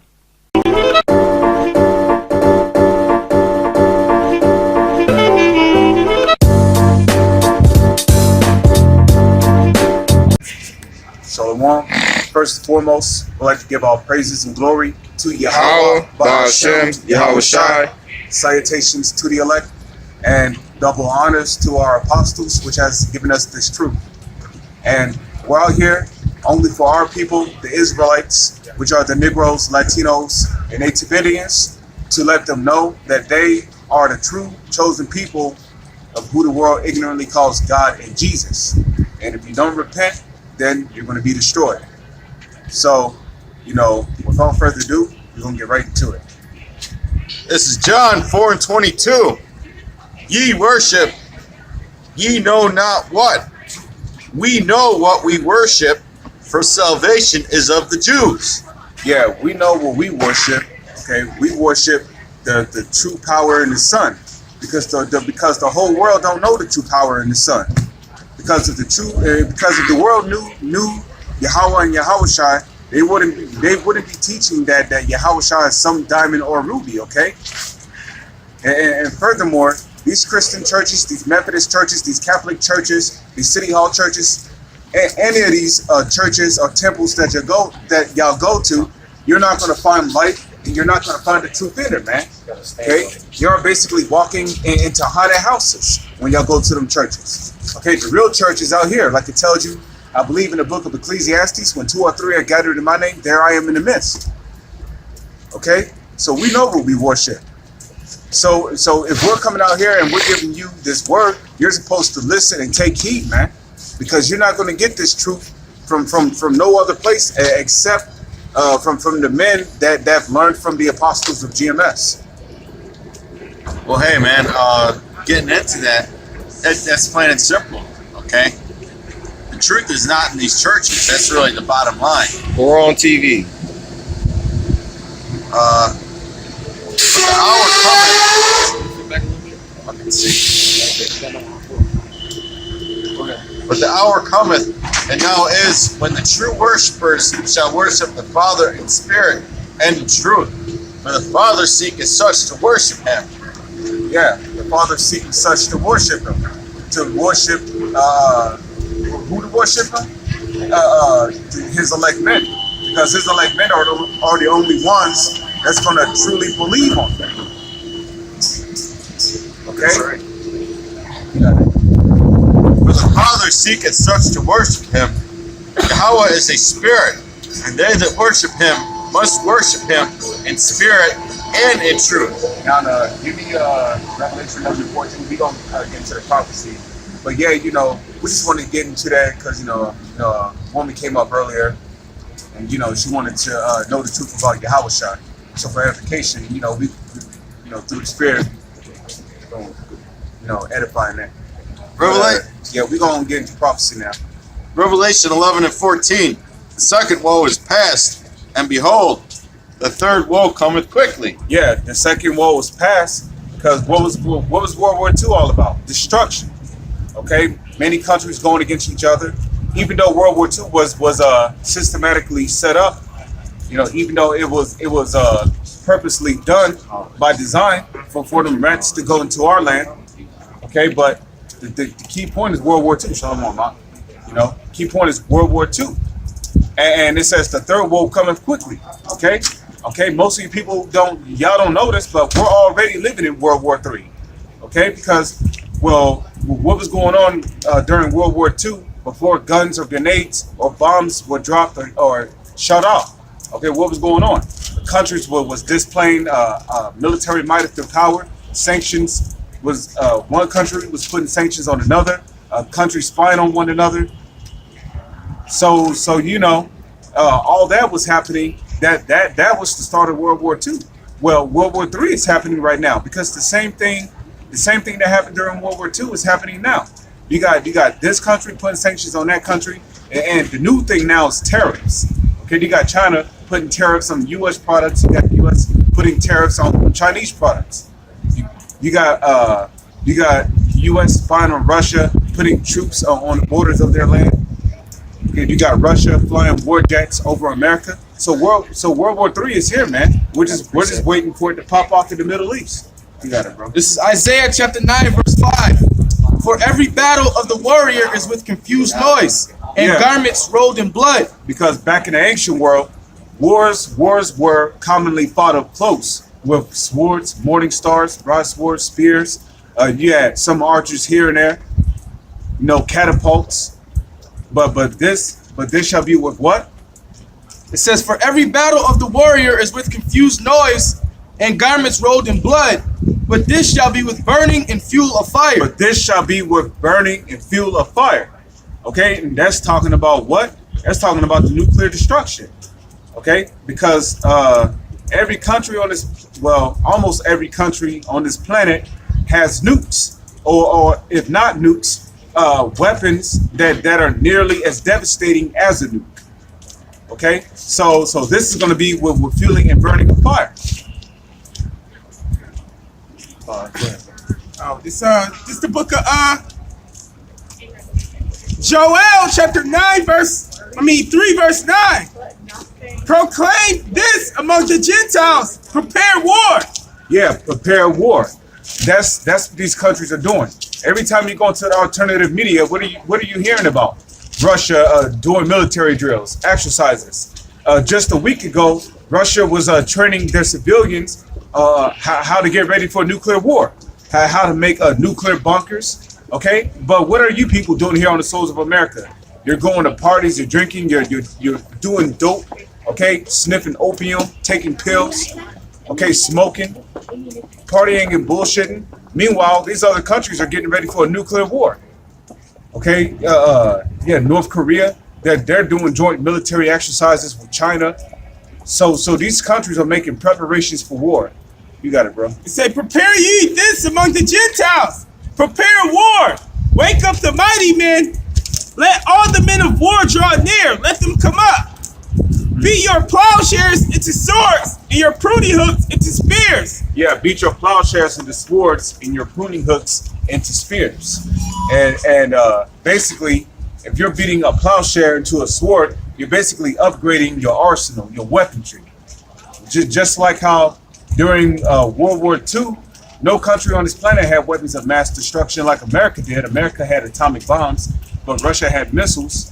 Okay, but guess what? These countries went from having only grenades and guns to having missiles. Then they went from having missiles to having bombs. Then they went from having bombs to having atomic bombs. And then from that to having nukes.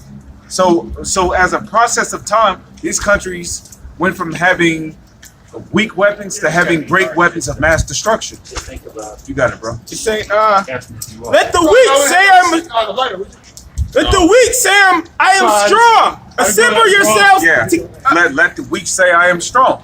No, like I was going into during World War II, these countries didn't have any power. America was the only country with power because America was the only country with weapons of mass destruction. Okay, but now these other countries, they have weapons of mass destruction. Now they can say they are strong because they are able to defend themselves against big countries like America. You got it, bro. Assemble yourselves and come, all ye heathen, and gather yourselves together round about. Hither cause thy mighty ones to come down, O Yahweh. Yeah, assemble yourselves. Assemble where? Over to the Middle East, because that's where the Most High is stirring the pot at. Okay, the Most High is getting these countries involved over there in the Middle East, like so-called Israelis. The U.S. is already over there. China's over there. Germany's over there. Turkey's over there. Russia's over there. Okay, Iran, so-called Israelis. So the Most High is gathering those nations over there in the Middle East. Go ahead, bro. It say, let the heathen be awakened and come up to the valley of Jehoshaphat. For there I will sit to judge all the heathen round about. Put ye in the sickle, for the harvest is ripe. Come, get you down, for the press is full, and the fats overflow. For their wickedness is great. Yeah, their wickedness is great. Especially America's wickedness. You know, America has done so much wickedness, man. Okay? This place should have been destroyed. But you know, it's the Most High's will that this place should go on.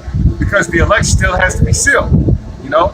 And, you know, especially a lot of the things that America has done in the Middle East and Syria, America could have been destroyed off of that alone. Or Russia could have been justified in destroying America off of that alone, man.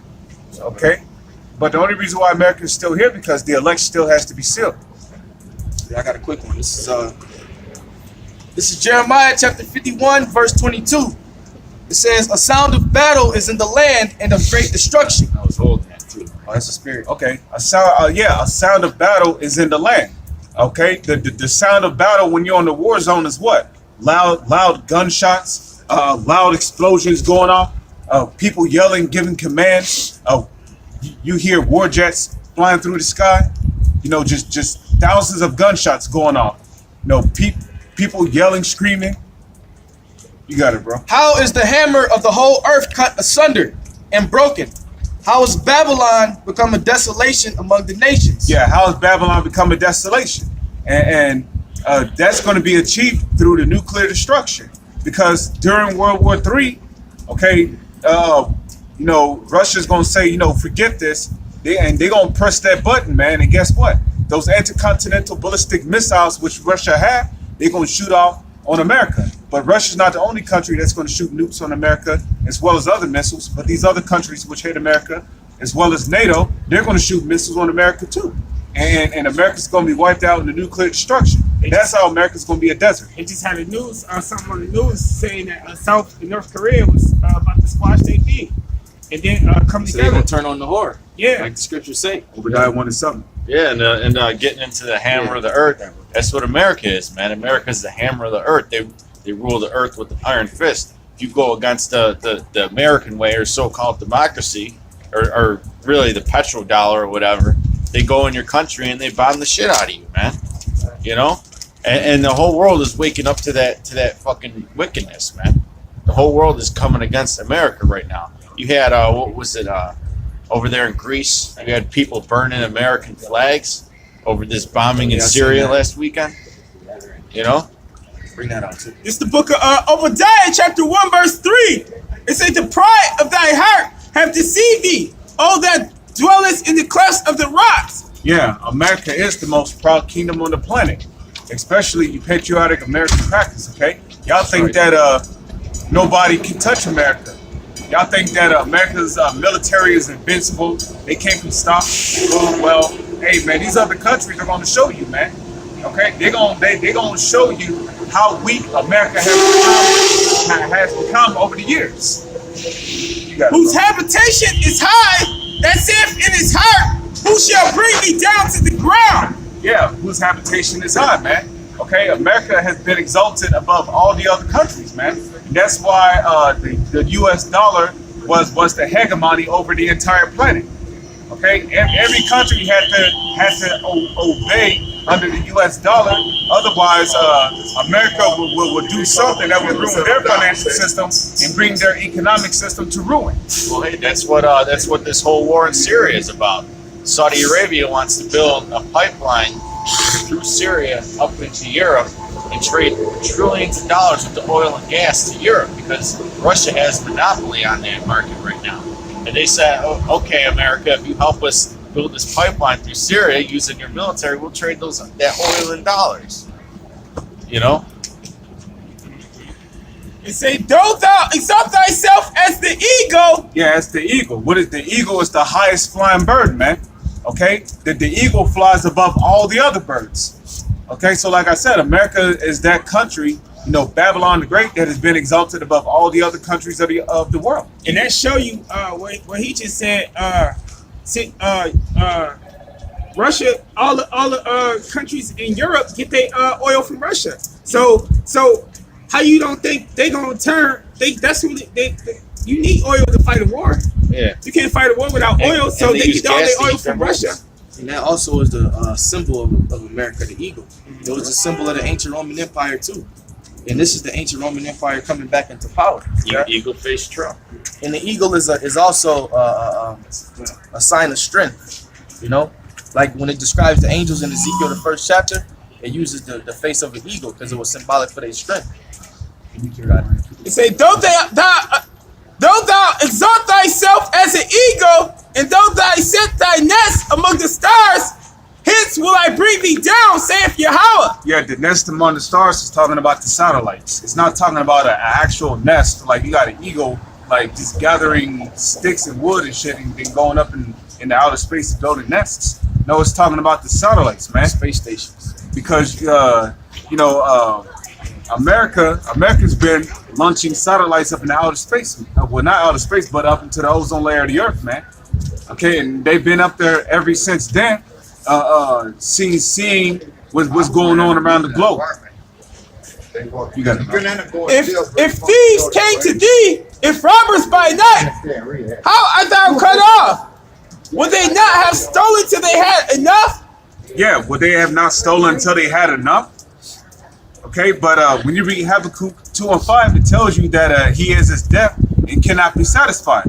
Okay, stealing 300 million gallons of oil is not enough for these so-called elites. They got to kill thousands of children. You know, they got to kill hundreds of thousands of civilians before they can go to bed, man. Yeah, and here it is, the so-called white man, the Edomites. He'll look at us, the people on the sign, you Negroes, and he'll call you a thief and a murderer and a robber. But here it is. How did we even get to the shores of America? We were stolen. So not only has he stolen us, all right, he runs around and steals everybody's natural resources out of their land, and then bombs your ass. But he'll call you a terrorist. He's the real terrorist, man. All right, he's the real man of sin. All right? And that's what we out here to do, reveal these devils, man. Luke 8:17, man. It say, if grape gatherers came to thee, would they not leave some grapes? How are the things of Esau searched out? Yeah, how are the things that Esau searched out, man? Okay, there's some books out there that are. That's Esau right there behind you. Look. You know. That's Esau. Hey, Esau.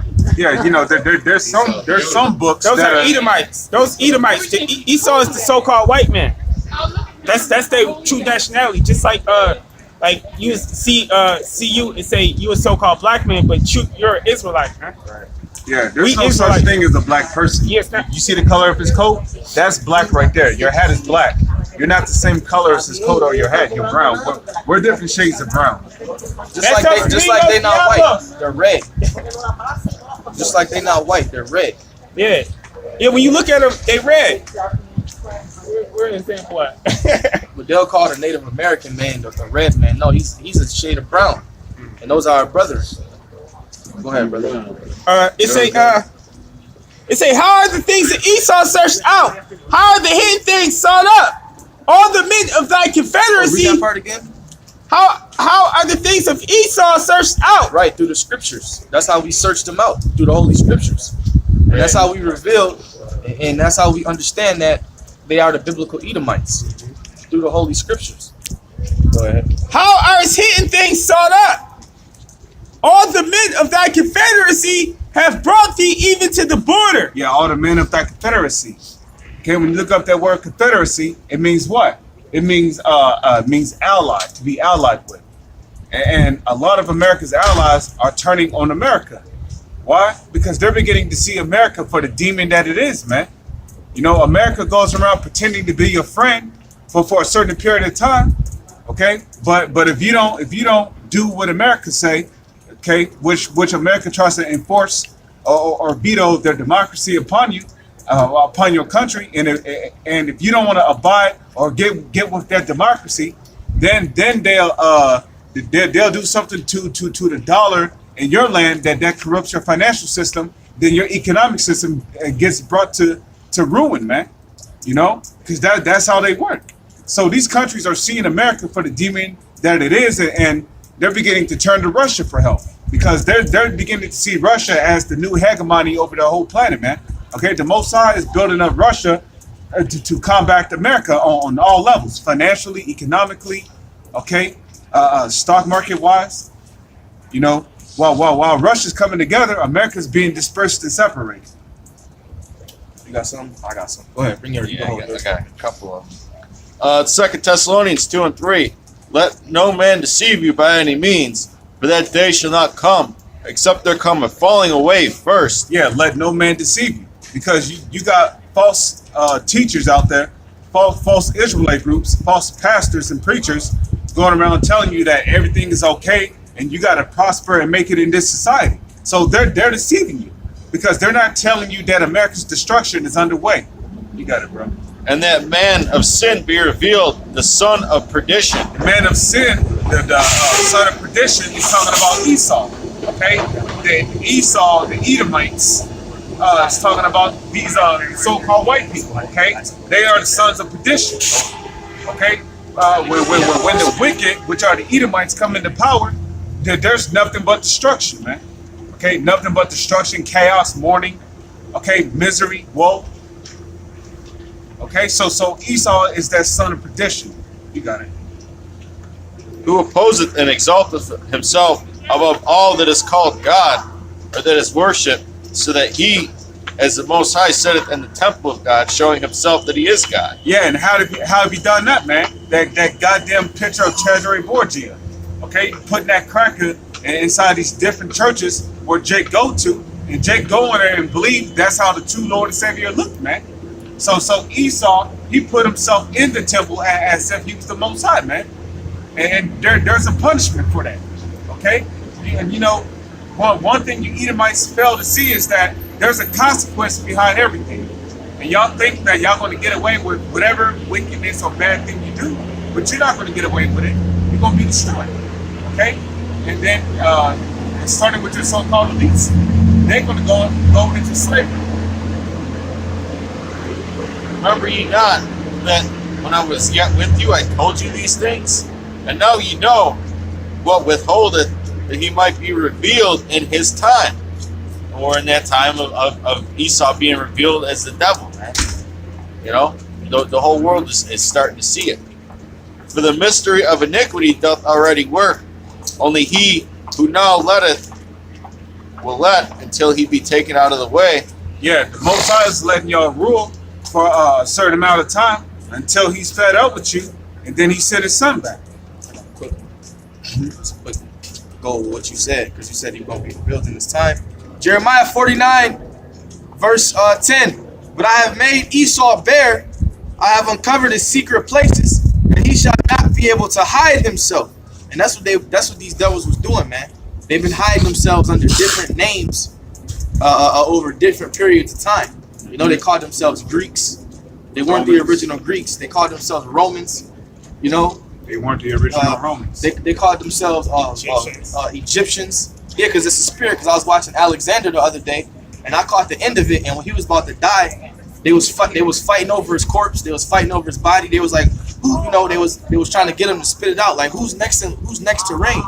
And he really wasn't saying nothing on his deathbed. But like the scriptures say, not like what the movie said, like what the scriptures say, he divided his kingdom into 4 parts, and the Ptolemies went into Egypt. They took over that land. You know, that's where you get Alexandria, Egypt from, and that's where you get them Edomite pharaohs. Because at one point you had pharaohs that looked like Edomites, and that came from the Ptolemy Empire, which extended from Alexander. So the brother's right; they was calling themselves Egyptians. I was watching this. It was a Bible show on TV.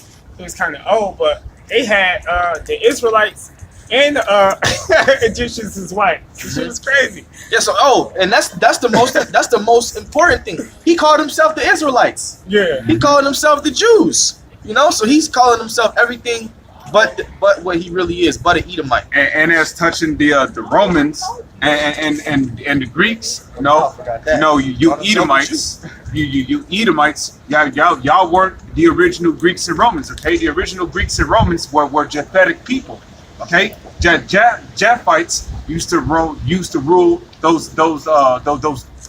European parts, what you call today as Rome, Greece. Okay, those were ruled by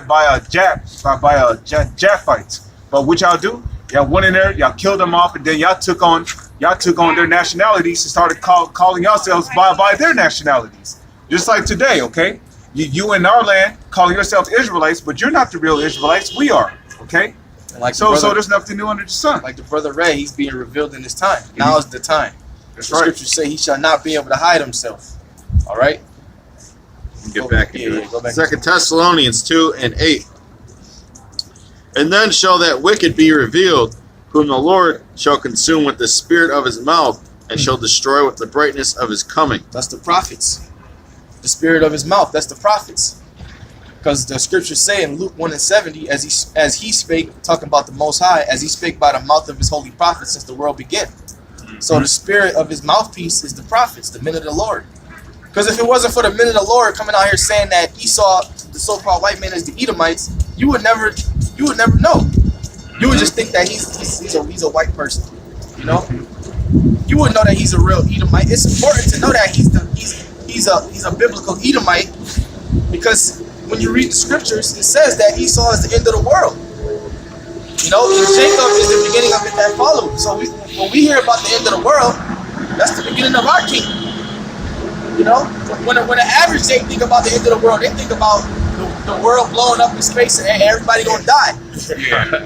You know, we don't think like that. We thinking like our kingdom about to come. Sorry, about to really live. Yeah. And when I was watching that movie Alexander, you know, I was like, man, you know, these scriptures is true, man.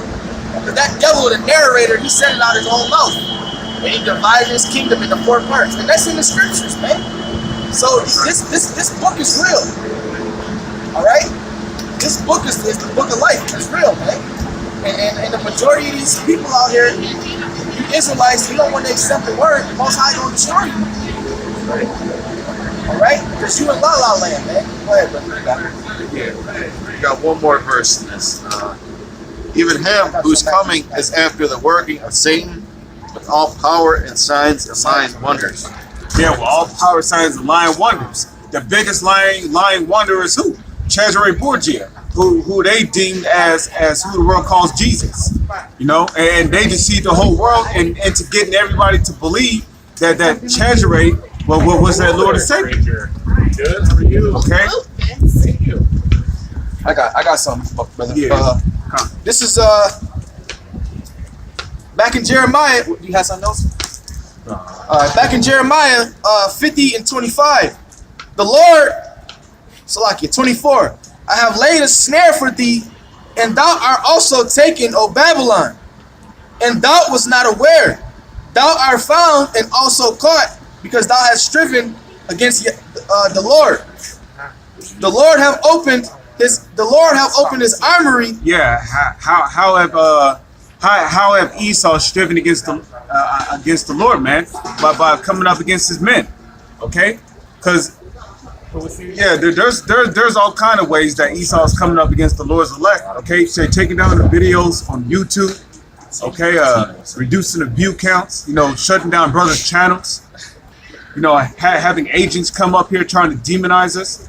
Okay, you got it, bro. The Lord have opened up his armory and have brought forth the weapons of his indignation. Yeah, the weapons of the Lord's indignation is those nukes and the weapons of great mass destruction. You got it, bro. For this is the work of Yahweh, the Lord power of hosts, in the land of the Chaldeans. Yeah, this is the work of Yahweh, man. Well, when it tells you in the book of Isaiah, I believe the 54th, or it might be the 56th chapter. 54:19, I think. Well, yeah, 54:19. It says that the Lord had created the smith that blow up the coals in the fire. Right. Okay, so these nukes, they're really the work of the Most High. Why? Well, the scriptures tell you that all knowledge and inspiration is from Yahweh. Okay, so Esau didn't learn how to split the atom on his own. Okay, the Most High gave him that information. Okay, yeah. Give me Jeremiah 51 and 11. Okay? You know, the Most High is the one who gave Esau the knowledge to create weapons of mass destruction. Okay? Esau didn't come up with that, with those things on his own.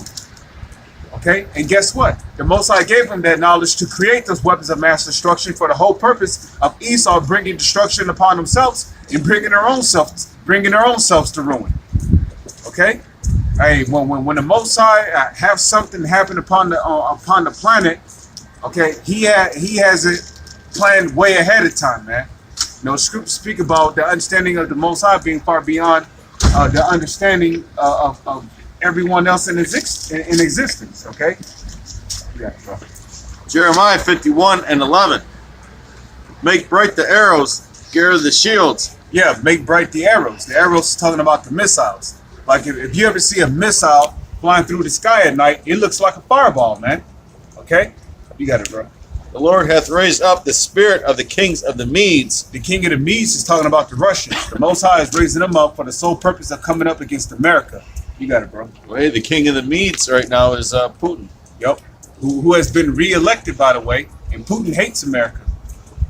Okay. For his device is against Babylon to destroy it, because it is the vengeance of the Lord, the vengeance of his temple. Yeah, his device is against Babylon.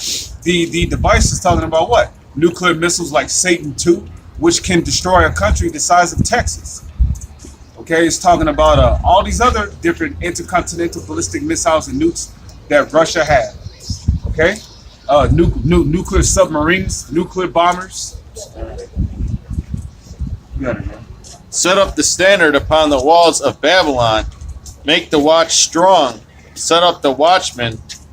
Prepare the ambushes. Yeah, set up the watchmen. Okay, we are the watchmen. Okay, we're the only ones watching for the prophecies to come to pass. Okay, but we're not watching the mainstream media. I mean, sometimes the mainstream media might leak a little something here and there, but for the most part, we're looking at the alternative media, because the alternative media is what's giving you the real deal of what's really going on around the world, man. All you Edomites going into slavery. That's right. You got it, bro. And the so-called Jew media is working around the clock to slander and censor the alternative media, man. They're using the YouTube platform to limit their channel's content. You know, they're always changing the rules on YouTube about what you can and can't talk about if you want to monetize your videos. April 23rd. Yeah, April 23rd. What is that? The Lord willing. Net neutrality. Lord willing, man. Because we need the famine of the word to hit. Oh man, that'd be beautiful. These people are gonna be fucking scared to death. Because what these scoffers gonna do when they know YouTube? You can't make no videos. You can't talk no shit. You know. You can't comment on the comment board. When the Most High shut down the internet, when the Most High used Esau to shut down the internet, you scoffers gonna bug out. Because you ain't gonna be able to. Their life is basically gonna be over. Because their whole life is making videos about GMS. Hey, well, the brother GMS 144 for the elect. Esau just flagged his video, so the brother had to create a new channel, man. So Esau's going around just flagging videos for no reason now. Yeah, you gonna fulfill the prophecy. Okay, that's the famine of the world spoken of in Amos. I got something. Yeah. Okay. Revelation chapter 18, verse 4. And I heard another voice from heaven saying, "Come out of her, my people, that ye be not partakers of her sins, and that ye receive not of her plagues." Yeah, come out of her means come out of the ways of America. It's not talking about, we gotta walk out of America down into South America or go back to the land of Israel, like some jockeys would tell you. Okay, it's talking about coming out of the ways of America. In other words, repent from your wicked ways. Stop smoking weed. Stop getting tattoos. Stop lining yourself up. Stop shaving your beard. Stop celebrating these wicked holidays. Stop committing adultery. Come acknowledge that you are an Israelite and come back to Yahweh Bahashem Yahushua with all your heart, man. Okay, that's how you come out of the ways of America. You got it, bro. For her sins have reached unto heaven, and Yahweh have remembered her iniquities. Yeah, her sins have reached unto heaven, man. All this pollution here on the earth. You got jets up in the sky that's just spraying pollution all kind of chemtrails, and GMO foods, unrighteous decrees, faggots, lesbians, yeah. Now a man, like this brother always bring out, a man can now go to a hospital, get his rock chopped off, and get a vagina placed with that, man. Okay, that's wicked. Thanks, Esau. Yeah. And you had. Oh, let me bring this out. You had this one dude on the comment board. It was a Jake, because I did a video a while back. It was about that little Edomite boy told his mother he was a faggot. I read that comment. Yeah, and this dude was an Israelite, and he said, because what happened was the Edomite boy was scared to tell his mom he was a faggot. So when he told her, she embraced him and was like, I love you no matter what. So this dude comes on the comment board and says, I love her reaction. I love this. He said, this is beautiful. I said, yo, you got an off spirit. He said, why would I? He said, well, he's an Edomite. He's basically saying because he's an Edomite, he can be a faggot. I said, well, look, this your kids got to grow up and look at this, man. I said, it don't matter if he of another nation, it's still wicked. Yeah, your kid can be inspired by that. Yeah, because in the kingdom, they're not going to be walking around being homosexuals, man, because we're not going to allow that in our kingdom. That's right. So wrong is wrong. It don't matter what nation they is. Well, so let's use this as an example. What happens if you pop an Edomite's woman? That's still committing adultery, man. It don't matter what nation he is. That's still adultery because you popping another man's wife. So it don't matter. You can't say, oh, I want Esau to be a homosexual because he's my enemy. That's what he was saying. No, it don't work like that, man. Wrong is wrong and right is right. That's why we what's that? Well, hey, we're not going to let them be homosexuals in the kingdom. That's what I said, Yeah, because it sounds to say you're going to have a two-edged sword to execute judgment upon the heathen. Exactly. So when the heathen go off, you're going to execute judgment. And the scriptures say they're going to have to come up and keep our holy days, man. You know? And it says the nation and that nation that will not serve thee shall utterly perish. Yeah. All right? So it don't matter what nation you is, man. That's why we cuss these Edomites out for being faggots and homosexuals, man. That's right. And we cuss our people out too. Because like the brother said, your little Israelite baby can be inspired, you know, or he could get wooed by Satan from seeing an Edomite faggot. That's what happened with Eve. Right. Yeah, she was deceived by Esau, man. Hey, serpent. He might not even turn it into a flamer himself. He might just be like, oh, well, I don't think that there's anything wrong with it. You know, any guy that says I don't, they don't. If you say, "Hey, man, you got a problem with homosexuals," well, they don't bother me, and I don't bother them. You a homo too, man. That's all right. That's not the response we looking for. Yeah, if you're okay with a homosexual, then you are one, man. Okay, you're supposed to be bothered by another man that smells sweet as a woman sitting next to you on the bus, man. The fact of the matter is, we want that wickedness put out the planet Earth, period, man.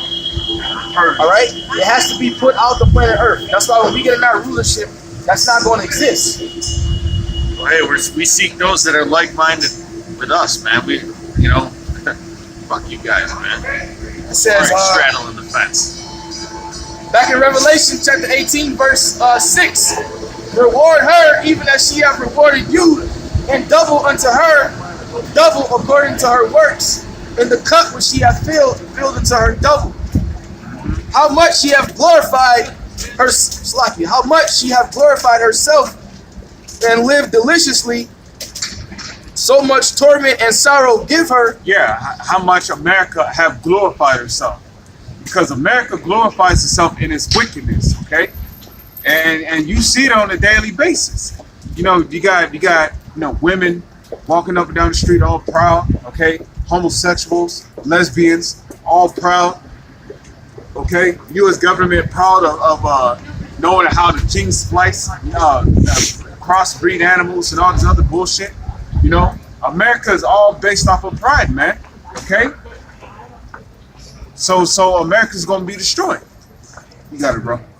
It says, "For she saith in her heart, I sit a queen and am no widow, and shall see no sorrow." And that's the spirit of these American citizens, these Edomites, especially you Edomites in America. That's your spirit. I shall see no sorrow. Or we could bomb Syria. And then you had this one. It was like a meme going around saying that countries that was for Syria, the Syrian bombing, and countries that were against the Syria bombing. And it was more more countries on America's side, and less countries on the other side. But it don't matter because the scriptures say the Most High is going to destroy this place anyway. Hey, but that could be American propaganda because I'm pretty sure. Yep, you're right. Yep. Because they said that I see something that said that Israel had bombed after America bombed. They said it was a media blackout on it, so it could be just posting stuff, trying to make America think everything okay until it fucking hit. Yep. That's how these devils work, you know. But the scriptures say they shall make their tongue to fall upon themselves. Jeremiah 49:20. Therefore hear the counsel of the Lord that he hath taken against Edom and his purposes that he hath proposed against the inhabitants of Teman. Surely the least of the flock shall draw them out. Yeah, surely the least of the flock shall draw them out. The least of the flock is talking about those so-called Israelis, man. Okay, going around, bombing Palestine, trying to make themselves look like the good guys, trying to justify themselves and going into Iran. Well, when they do go into Iran, okay, the U.S. is going to get involved, okay? And you saw how white people are going to be. Man. He got the smirk of a proud Edomite devil, man. Yeah, man. You can tell they got that stout Edomite look. But the Most High gonna wipe it off their face. Well, hey, speaking about the least of the flock, man. The so-called Jews, they're the chief house of Esau, man. They're the Amalekites, man. And not just overseas, but over here in America, man. They're like the puppet masters, of the media. They're the ones that are pushing all them tranny agendas, them homo agendas, all that shit, man. They're the ones that are really the ringmasters of it all, man. They're the ones that told America to bomb Syria on Friday, and they bombed an Iranian base on Saturday night, the night after, and like you said, it was a media blackout. And they said that they did it, and it's crazy because I remember Israel had bombed Syria. I don't know if it was a couple months back, but it was an Iranian. Or it was a drone that had went. They said it went into Israeli airspace, but it didn't do nothing. And then it left out. And then Israel went and bombed them. And then they just now saying, "Oh, we got the drone and we found weapons on it." So that was their reason to bomb them again. They tried to say they bombed Syria too for what, chemical warfare, but. Somebody told me that's why America did, but then. But they said there wasn't even no chemical warfare going on. Yeah. But the Israeli bombing that just happened, they said it was because they found weapons on the drone. It was a weaponized drone. So it took them 2 months to find out it was a weaponized drone.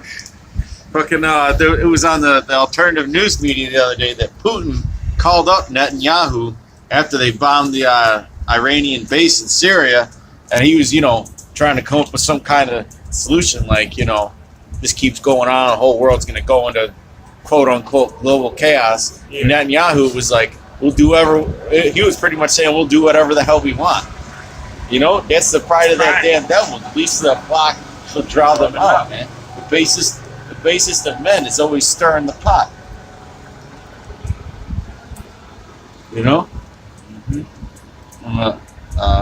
Read the last line on it. But yeah, this brother mentioned about the chemical weapons. The latest chemical weapon attack in Syria was all a hoax, man. Exactly. Okay, they was training them kids how to pretend like they was harmed by the effects of a quote unquote so-called chemical weapon, man.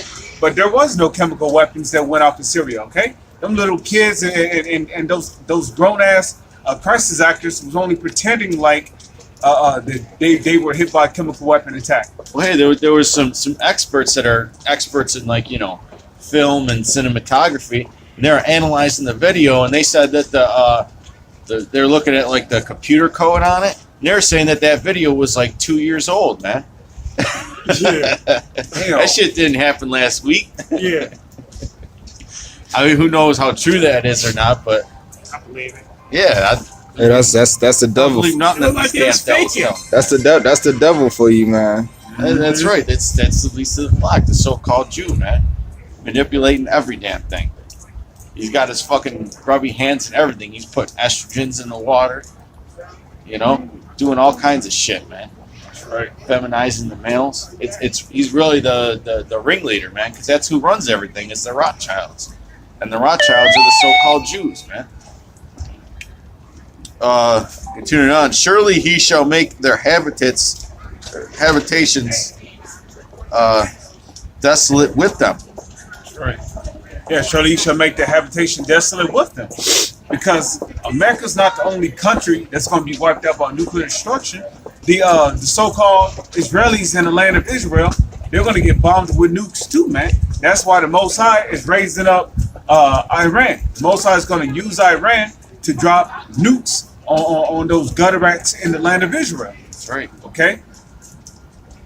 Okay, no, those Armenians, they already came out and said it, man. They fucking hate you rats. And like it says, surely he shall make their habitations desolate with them. Pretty much everybody that's going to be on the side of so-called America. Israelis are going to get fucking nuked, man. It's the book of Obadiah, chapter 1, verse 15. It says, for the day of the Lord is near upon all the heathen. As thou hast done, it shall be done unto thee. That reward shall return upon thy own head. For as you have drunken of my holy mountain, so shall all the heathen drink continually. Yeah, Yet, as you devils have done to our people, because what did the Spaniards and the English Dutch mercenaries do when they came over here to the soils of America? They pretended to be friends and brotherly and allied with the so-called Gadites, but then as a process of time, Esau started spreading diseases and shit, giving them blankets laced with smallpox and chickenpox, giving the native Indians scarlatina, typhoid, typhus, tuberculosis. Okay, stabbing them in the back. You know, killing off the little native Indian children, lynching whole native Indian families. Okay, shooting them down with guns, Gatling guns. So guess what? These other nations, you know, right now, they're pretending to be allies with America, but guess what? They're going to turn on America and give me Isaiah 13 and 17, because America is going to be invaded, man. America is going to get invaded by different countries like Russia, Chinese troops. The UN troops consist of many different military men from different nations, such as the Arabs, the East Indians, okay, the Chinese troops, Japanese troops. So, you know, all these different nations, they're going to have a hand when they invade America on killing you people here on the soils of America. Okay? Okay, they're going to rape your women. Okay, they're gonna put the men to death on the spot, and then the kids are gonna die too, man. They're not gonna spare children, like it tells you in Isaiah 13. That's right. I got that right here. Isaiah 13 and 17. Behold, I will stir up the Medes. Hey, man, you know that's why these fucking devils gotta go, man, with their fucking HARP program. It's over halfway through April and it's fucking snowing out. And cold as fuck. You fucking devils, man. You're the destroyers of life. You know, we were talking about that on the way to camp. It's fucking halfway through April. Ain't even no leaves on the trees yet. Yeah, it's supposed to be warm, man. that's how the Lord gonna bring the famine. Gotta kill the crops. Yeah, people can't plant their. Yeah, the farmers can't plant their crops yet. Yeah, they're supposed to be plant the crops. Well, Yahushua did say, pray that your flight be not in the winter too. So you want to run from martial law troops. The cold is the last place you want to be. That's right. Behold, I will stir up the Medes against Isaiah 13 and 17. Behold, I will stir up the Medes against them. Yeah, the Medes is talking about the Russians. The Russians are the modern day Medes today. You got it, bro. Which shall not regard silver, and as for gold, they shall not delight in it, because Russia's their reasonings are not about gold and silver, man. This is not about money to them. You know, they already have large stockpiles of gold. Their bows also shall dash the young men to pieces, and they shall have no pity on the fruit of the womb. Their eyes shall not spare children. Yeah, their eyes shall not spare children. Meaning these Russian troops, and not just these Russian troops, these other nations, when America gets invaded, they're not going to spare you people here on the soils of America. They're not going to spare your families. They're not going to spare your son, your daughter. They're not going to spare your grandchildren. Okay, they're not going to spare your grandparents. Okay, they're going to kill all of you, man. Okay, your babies, your pregnant woman. Okay, they're not going to spare in that day. Okay, and the reason why America has UN troops on the soils of America, because according to the Posse Comitatus Act, which was passed in the 1800s, forbidden the U.S. government from using their own military against their own people. So guess what? When Trump gets ready to move on you people to take your guns away, they're going to use these military men from these different nations, man. UN troops. Okay, UN troops, Russian troops, the Gurkha troops, which consist of Chinese troops. Okay, and that that's going to cause a civil war, because these Edomites, they're not going to give up their guns. So there's going to be a shootout, man. It's going to be civil war on the soils of America. A fight for these Edomites here in America to keep their guns, man. And at that same time, the Most High is going to be stirring up them race wars, man. You got it, bro. Their bows also so dash the young men to pieces, and they shall have no pity on the fruit of the womb. Their eyes shall not spare children. Yeah, the bow is talking about their guns, okay? Okay, again, they're going to use their guns to shoot down little kids, man. Okay? Little kids that you thought was innocent. What, bro? And Babylon, the glory of kingdoms. And let me say this too, man.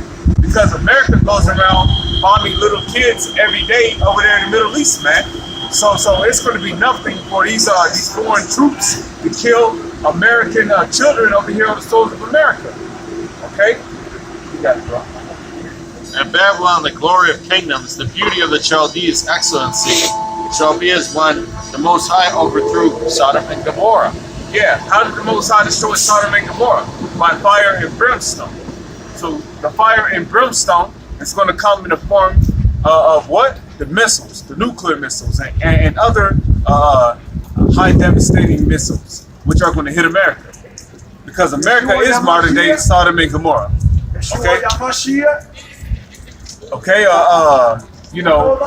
what goes on here in America? Homosexuality, lesbianism. That's not the correct name. Homosexuality, pedophilia, bestiality, all that shit went on in Sodom and Gomorrah. Okay? All that shit went on in Sodom and Gomorrah, man. Okay? And guess what? All that shit happened in Pompeii. How did the Most High destroy Pompeii? By fire. So guess what, man? This place is going to be destroyed by fire. You got it, bro. You got to elect Israel.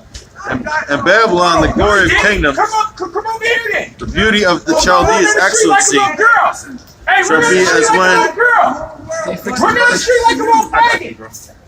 shall be as when the Most High overthrew Sodom and Gomorrah. You don't say that in the Bible.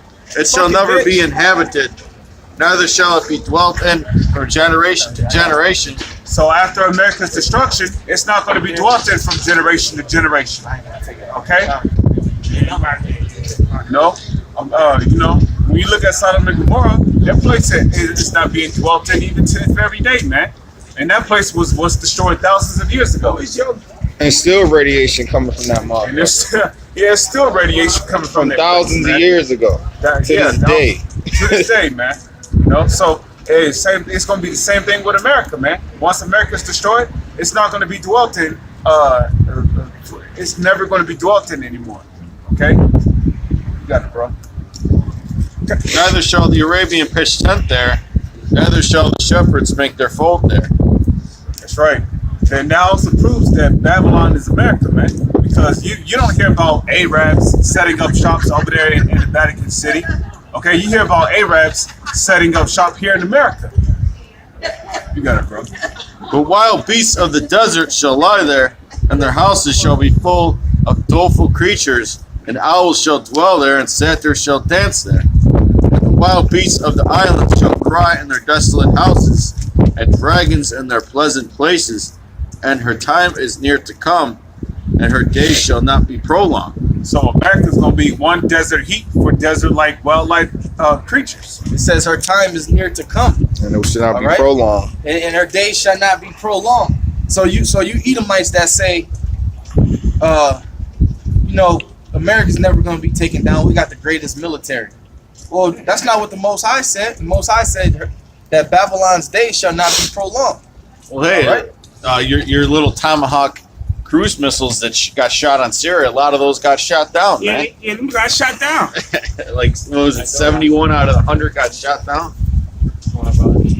Yep. And that hypersonic missile, that new hypersonic missile that Russia has, that's gonna be that's not gonna be an easy missile to defend. Yeah, let's see if y'all can shoot Russia missiles and China missiles down. Yep. Because China, you might as well say they got the same technology, man. You know, hey, they come out with good cars, good phones, you know, good computers. They got better phones and shit than us. Hey, and even their so-called economy is running better, man. All right, their buildings are, their infrastructure is better. Okay, That's right. They more ordered in their society. They ain't got faggots running around the streets. Yeah, they don't. That's right. Not as many. and they're going to combine their great wealth, because they've been amassing a large amount of gold, you know, because they're the main economy on the rise. And they're going to take their wealth and their navy, because China has the fastest growing navy in the world, and Russia's air force and missile technology, and they're going to fuck this place up. Go ahead, man. How is America going to shoot down 200 million missiles? Right, How you going to shoot down 200 million missiles? And hey, China could send 200 million gooks and still have plenty of gooks to spare. Yeah, and the scriptures say that given to her double. So the Most High gonna put the spirit on China, Russia, North Korea, Iran. They all gonna join together along with NATO, because like we read, all the men of that confederacy that were at peace with thee shall deceive thee, and they all gonna jump you, man. You know, they gonna jump you. Basically, America's gonna get jumped. You know, that's what's gonna happen. Well, that's what America's been doing, man. They get these little coalitions together, a couple of their allies, and they bomb these third world countries. So now it's going to be recompense unto them. Yeah, America go feel what Caesar felt, right? And not to mention, Russia had they came out last week and said they have supersonic missiles, man, capable of surpassing U.S. missile defense systems without activating them. This is Job chapter 21, verse 30. That the wicked is reserved to the day of destruction. They shall be brought forth to the day of wrath. Who shall declare his way to his face, and who shall repay him what he hath done? Yeah, who shall declare him to his face? The men of the Lord. Because two-thirds ain't gonna come out here and do it. You know, they're gonna try and kiss so-called Whitey's ass, man. And that's in the book of Wisdom of Solomon, I think.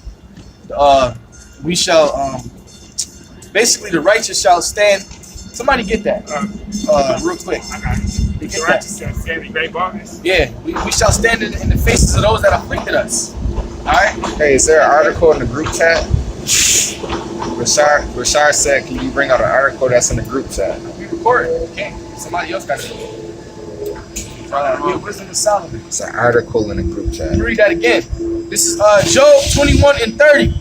That the wicked is reserved to the day of destruction. They shall be brought forth to the day of wrath. Who shall declare his way to his face?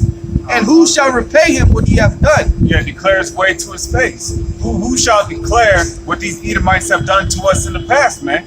Okay, the lynchings, the whippings, all the gruesome killings, torture, the murderings, the rapes, the shit robbery, that they try to sweep under the rug. The shit they try to sweep under the rug. Who's going to try to declare that? Who's going to declare that to these Edomites' face, man? The men of the Lord is, man. The prophets, whom the Lord have set up to come out and teach. It's the book of Wisdom of Solomon, chapter 5, verse 1. Then shall the righteous man stand in great boldness before the face of such that have afflicted him, and made no accounts of his labors. Now read that again. Then shall the righteous man stand in great boldness before the face of such that have afflicted him. Yeah, Esau, man.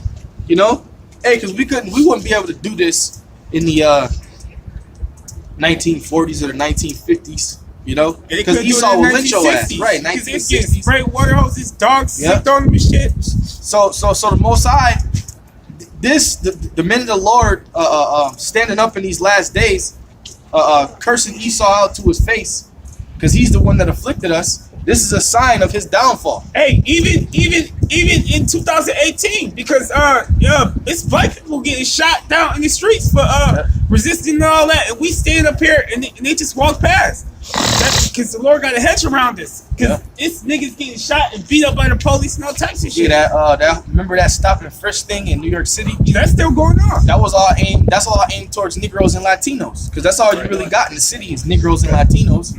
In those different boroughs, certain you got Ephraim. They dominate one borough. Then you got Jake, like Jake be up in Brooklyn, Ephraim be in the Bronx. Jamaicans. You know, yeah. Then you got Benjamin up in there. That whole stop and frisk thing was aimed at you tribes, man. They could just run up on you. You know? Go ahead. Read from the top. It say, "Then shall the righteous man stand in great boldness before the face of such that have afflicted him and have made no accounts of his labors." Right, made no accounts of his labors, man. All right? Because who's the people that built up this society, man? Jake. That was free labor. All right, go ahead. "When they see it, they shall be troubled with terrible fear. They shall be amazed at the strangeness of his salvation." And that's what's gonna happen. They gonna see when the time comes, when the missiles are shot, you're gonna see chariots in the sky, all right, and you're gonna see Jakes, and you're gonna see confusion of faces being beamed up, all right, and you're gonna be like, you're gonna look around like, damn, well, I'm not moving, you know, what's wrong with me? You ain't a part of that number.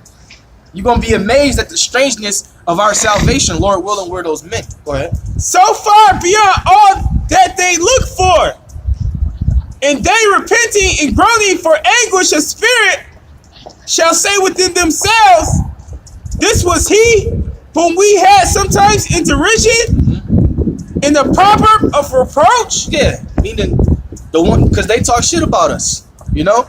Y'all niggas is crazy. Y'all worship men. You know, all that bullshit. Go ahead. "We fools account 12 tribes chart is wrong. Go ahead. We fools account of his life madness. We fool. They gonna be calling themselves fools, man. Go ahead. And his end to be without honor. How is he numbered among the children of Yahweh?" Yeah, how you gotta that garment didn't look too spiffy, but he's numbered amongst the children of the Most High. Yeah, man. You know, they was living in the ghettos and shit. Yeah, they weren't them superstar Israelites. Right. You know, and that's how they gonna look, man. They're gonna be sorry for the words that they speak, for the thoughts that they think. Go ahead. "And his lot among the saints." Yeah, his lot among the saints. And Lord willing, our lot is among the saints. I mean, we are the saints anyway. We the Israelites. All right, go ahead. It say, "Therefore we have erred from the way of truth, and the light of righteousness have not shined unto us." Yeah, how did you err from the way of truth? By not hearkening unto the prophets of the Most High. And it's not our doctrine; it's the doctrine of Yahweh Shai, man. That's right. So we're not telling you how we feel or teaching you what we want to teach you. We're telling you what's in the book, what's in the Holy Scriptures. Go ahead. "And the Son of Righteousness rose not upon us.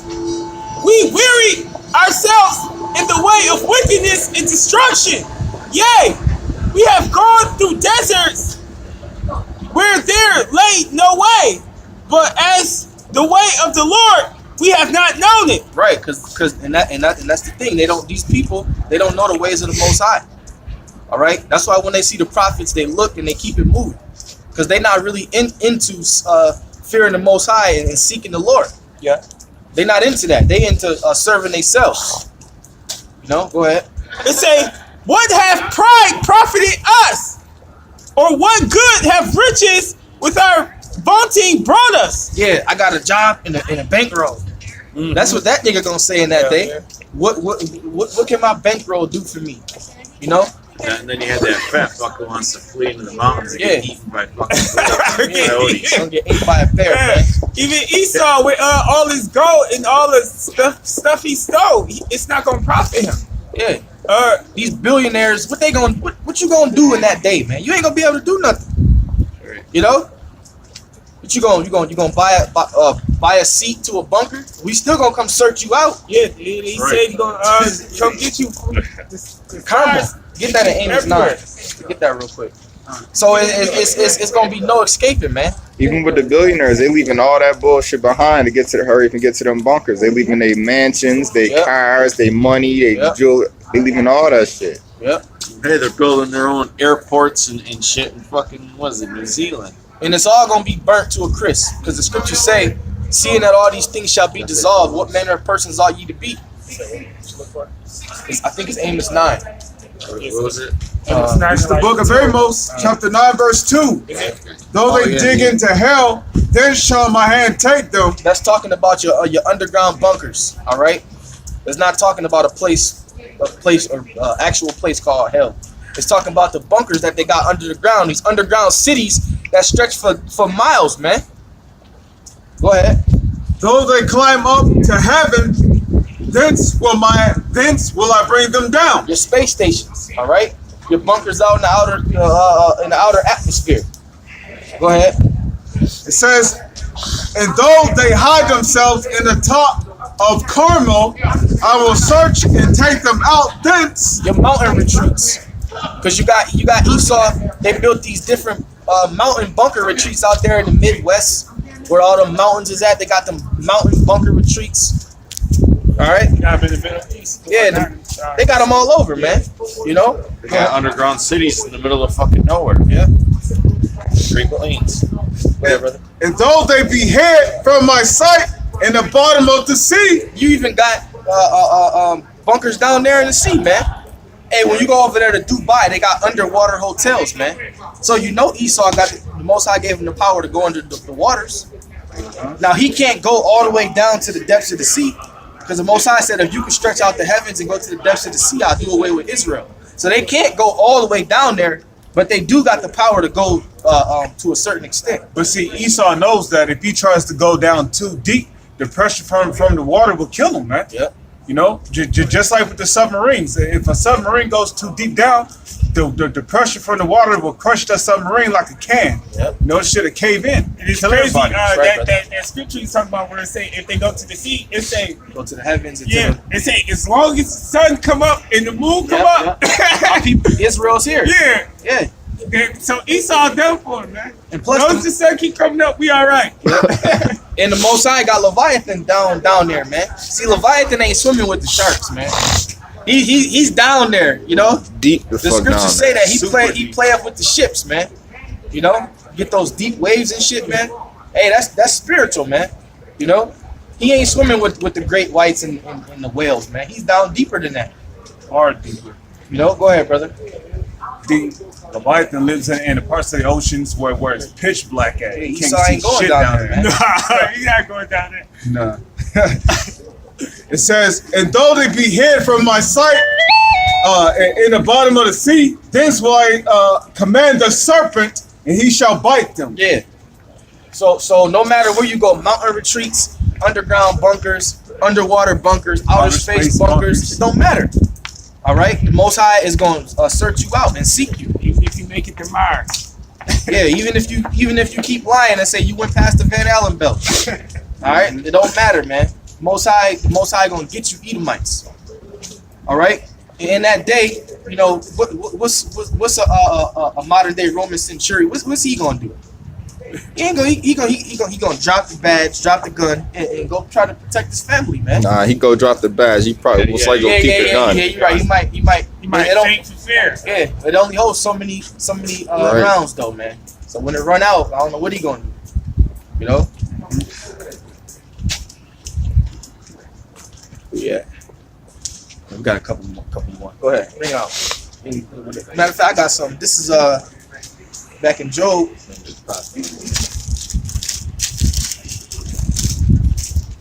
Job,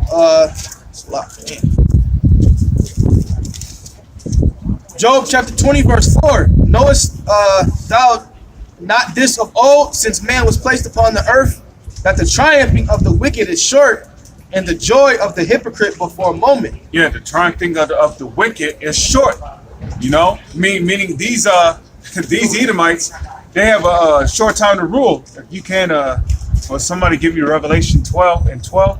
Yeah, the time of these Edomites is short, man. Okay, they have but a short time to rule, and these so-called elites, they know they have but a short time to rule. That's why they're doing all these things for YouTube, where brothers' videos are being taken down at, man. Okay, Brother videos are being taken down. You know, they're coming out with new bacteria that can destroy your immune system. They're coming out with new diseases, new viruses. Okay, meningitis,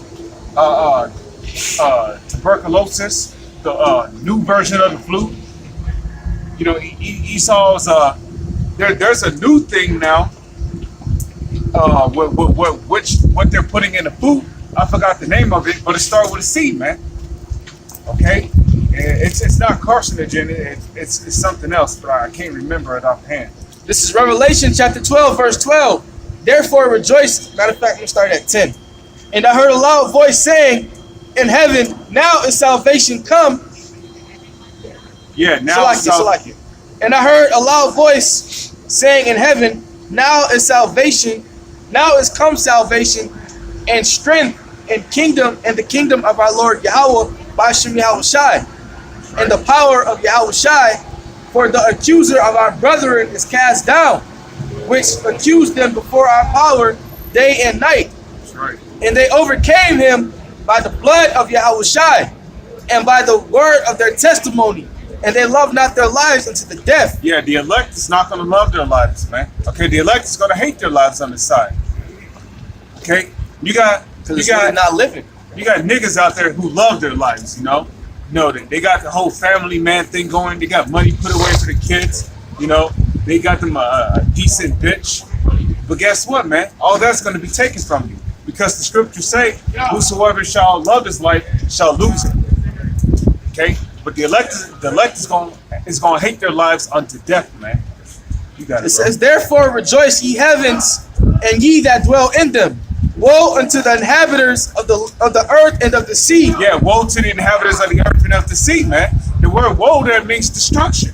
So you know, the Lord is saying, well, not the Lord, but John the Revelator, he's basically saying, woe to the inhabitants of the earth and the sea, man. Okay, no, woe to y'all and y'all wickedness, man. And that's what's coming. That woe is going to come in the form of martial law, pestilence, famine, concentration camps, monstrous apparitions, newly created beasts. Okay, viruses beyond your understanding. You got it. For the devil is come down unto you having great wrath, because he knoweth that he hath but a short time. Yeah, see, Esau knows that he had but a short time, and the so-called elites, they know the truth. You know, unlike these average peon crackers, they don't know shit, man. All they do is smoke Newports and drink beer all fucking day, okay? They don't know shit. See, the so-called elites, they know that we are the true Israelites of the Holy Scriptures, and that the kingdom of heaven is for us, man. And they're mad about that, okay? These so-called elites, they want their kingdom back. But guess what? They know they're not going to be able to get their kingdom back, so they're going to try to go down. Well, they're going to try to go down with a fight, man. Okay, they're going to try to fight against Yahweh Shai. They're coming after the Lord's elect, 2/3 of our people. Okay, you got it, bro. Job 20:6. Though his excellency mount up to the heavens and his head reach into the clouds, yet he shall perish forever like his own dung. Yeah, after you crackers serve y'all 1,000 years of slavery in the kingdom, okay, y'all going to be exterminated from the entire planet. Okay, and that's going to be beautiful. Not looking at another red bastard anymore when we wake up. You know, it's crazy because I was thinking what you had just said. Like they doing all this stuff, but they send it like when the Mormons be coming through, they send them through our neighborhoods. Yeah, that's and they these fucking crackers don't even go to church or nothing, but they'll do that shit and fucking come to our neighborhoods and try to teach try to pollute you with that bullshit. That's why I said, like, where we live at in Niagara Falls, man, every time you see them, they be in the hood and shit, man. You see them walking around the hood, like, why you ain't out there where Esau live? Where them Edomites live at, man? Because they trying to pollute Jake with, they see Jake waking up, so they trying to pollute you with that doctrine. Yeah. It says, yet he shall perish forever like his own dung. They which have seen him shall say, where is he? He shall fly away as a dream and shall not be found. Yea, he shall be chased away as a vision of the night. Yeah, because, amen, we're going to be the ones that exterminate these crackers in the kingdom, okay? That's right.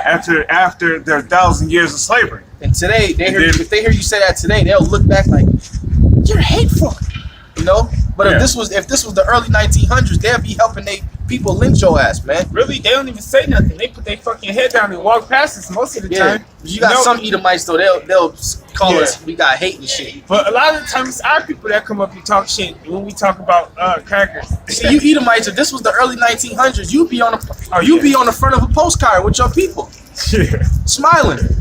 But now, since you know that one of these random jakes could just knock your ass out, now you got that spirit of I'm just gonna keep walking, you know, because your society's going down. You ain't got the power you used to have. Keep walking, Billy. I don't want you to get knocked out too. Yeah, so you couldn't do that back during the time of slavery, man, because they'll put your ass on a light pole.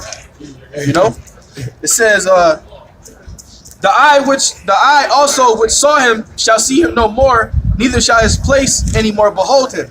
His children. So these heathens, they gonna wake up one day and be like, wait a minute, where's our Joshua at? Yeah, get ready. His children shall seek to please the poor, and his hands shall restore their goods. Yeah, their hands shall seek to please the poor, man. Just like those goddamn cave beasts that came up here trying to feed Jake that bullshit, man. Okay? That fucking vegetarian bullshit. These niggas be jumping at the train, man. Most High gonna kill all these old ass useless jakes, man. That's right! His bones are full of sin his bones are full of the sin of his youth, which shall lie down with him in the dust. Though wickedness be sweet in his mouth, though he hide it under his tongue, though he spare it, and forsake it not, but keep it within his mouth. Verse 15, he hath swallowed down riches, and he shall vomit them up again. The Most High shall cast them out of his belly. Yeah, so all the riches you crackers have stole from us, okay, your so-called elites, okay, all the gold and the silver that you have stolen from us, okay, we're going to take it back, man, okay? Hey, we're going to take back what is rightfully ours. Okay, all the gems, the sapphires, the onyxes, the rubies, the adamants, the crystals, all the gold they stole from the Gadites. Because you know during the gold rush of California. Yeah, you know when these devils came over here, Christopher Columbus and all that, there was gold in this land, man. You know, and some of the Gadites, you know, they could have been using it to heal themselves, create medicines, man. They said they kept it in the waters because they could just keep drink them the in water. Rivers and lakes. They kept the water clean. Now you do that shit, you'll grow 2 arms, man. Go drink out of a lake, you'll grow another arm, man. You know? Go ahead, This is Revelation 6 and 14, getting back into how these elites are going to hide in the mountains. And the heavens departed as a scroll when it is rolled together, and every mountain and island were moved out of their places. And the kings of the earth, and the great men, and the rich men, and the chief captains, and the mighty men, and every bondman, and every free man hid themselves in the dens and in the rocks of the mountains. Yeah, so yeah, they're gonna try to hide themselves in the mountains, man. Okay, and get the great earthquake from the nuclear destruction is gonna be so great. A lot of you dumbasses that are hiding in caves, them caves are gonna cave in on y'all and kill y'all. So we ain't even gonna have to look for y'all in there, okay? But for the ones of you that do survive the nuclear destruction, we gonna put y'all in slavery, man. So with that, you know, we're gonna give all praises and glory to Yahweh, Hashem, Yahweh Shai. Salutations to you elect brothers out there on the 4 corners pushing this truth and sincerity, and double honors to the apostles of GMS. With that, we're gonna say death to America. Death to America. Fuck this fucking thing.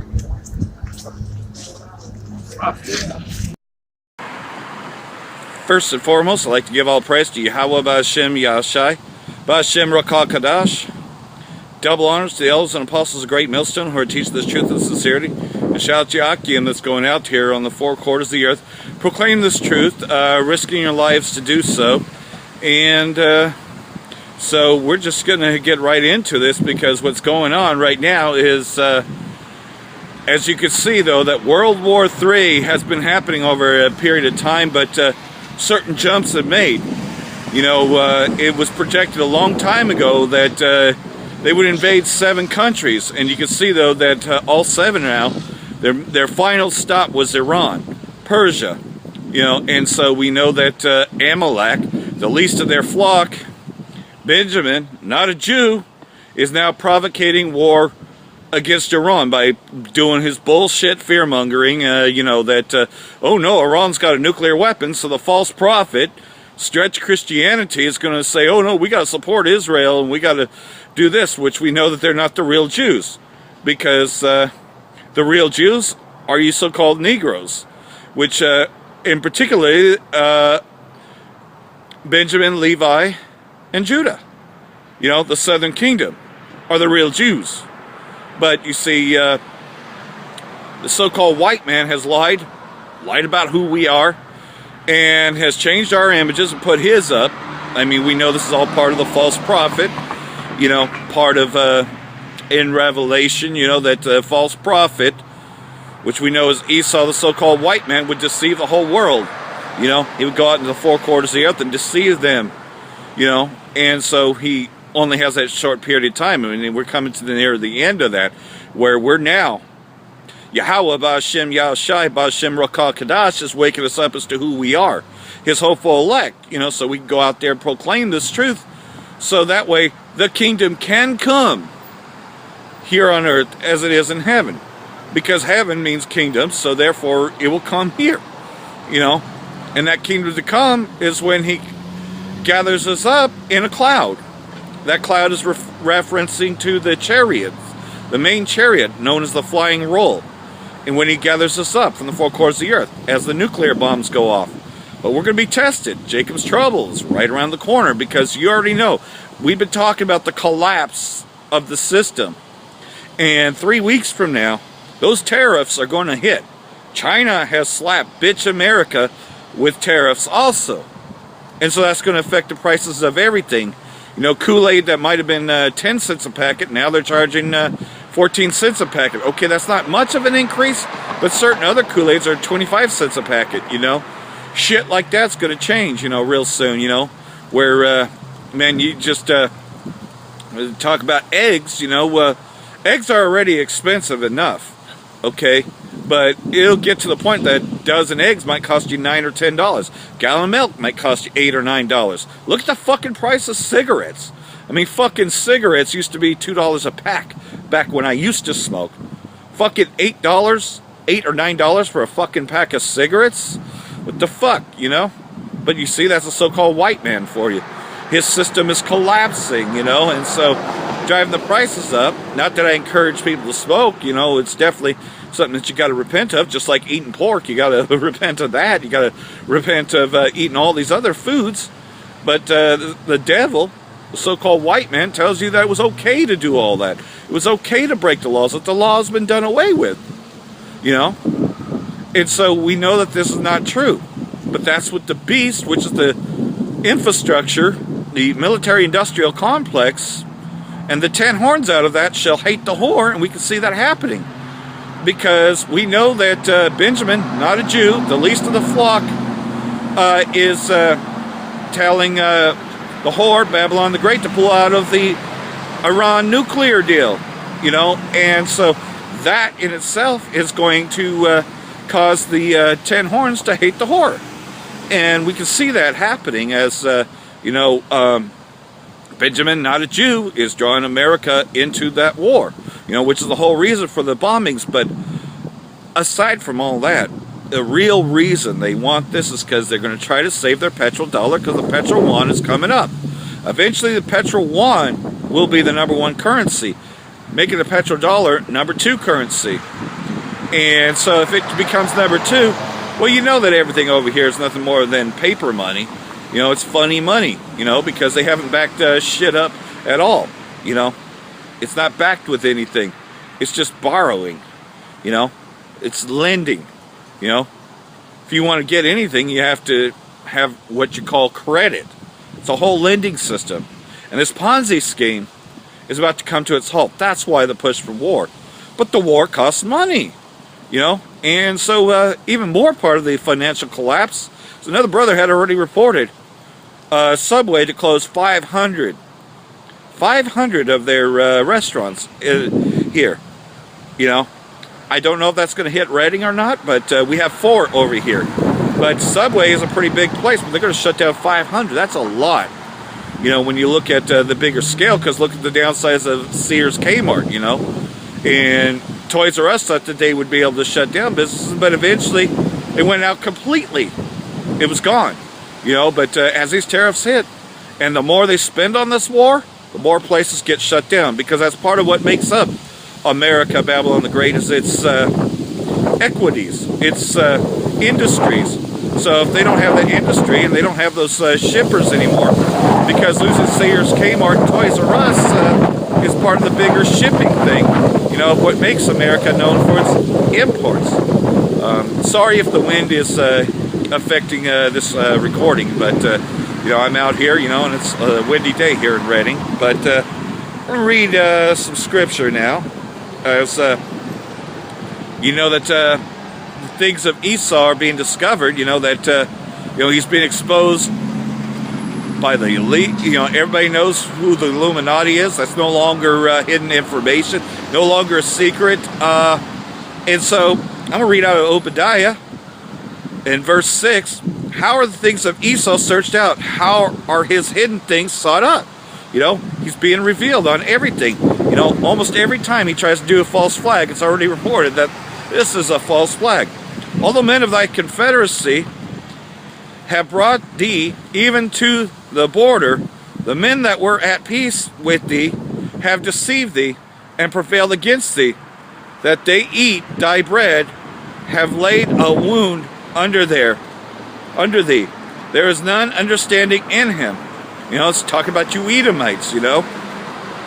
Shall I not in the day, saith Yahweh, even destroy the wise men out of Edom? You know, all these professors and all that. You know, you just had that dude in the wheelchair. He just died, you know. He had all this knowledge and all that, but he couldn't even save himself with this so-called knowledge. The wisest man out of Edom, and the understanding out of the mount of Esau. So, you know, they're finding out that, hey man, something's not adding up right.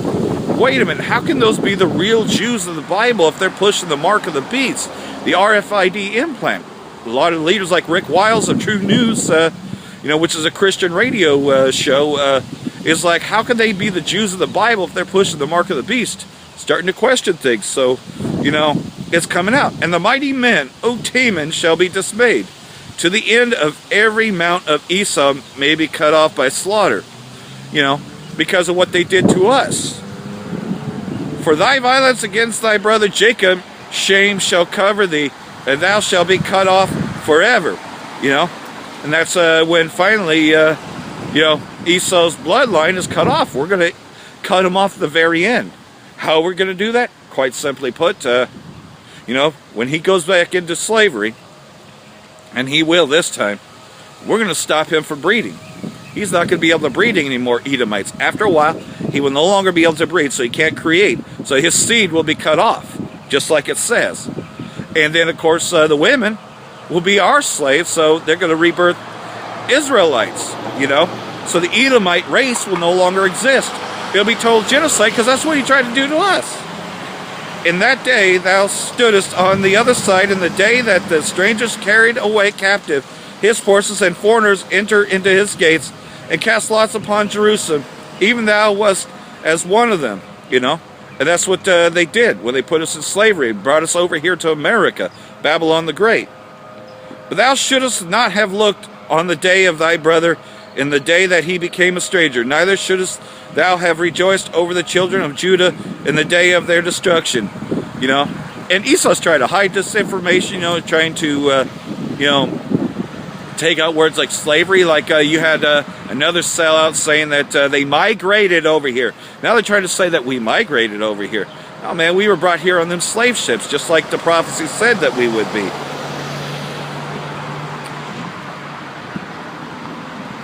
Thou shouldst have not spoken proudly in the day of his distress.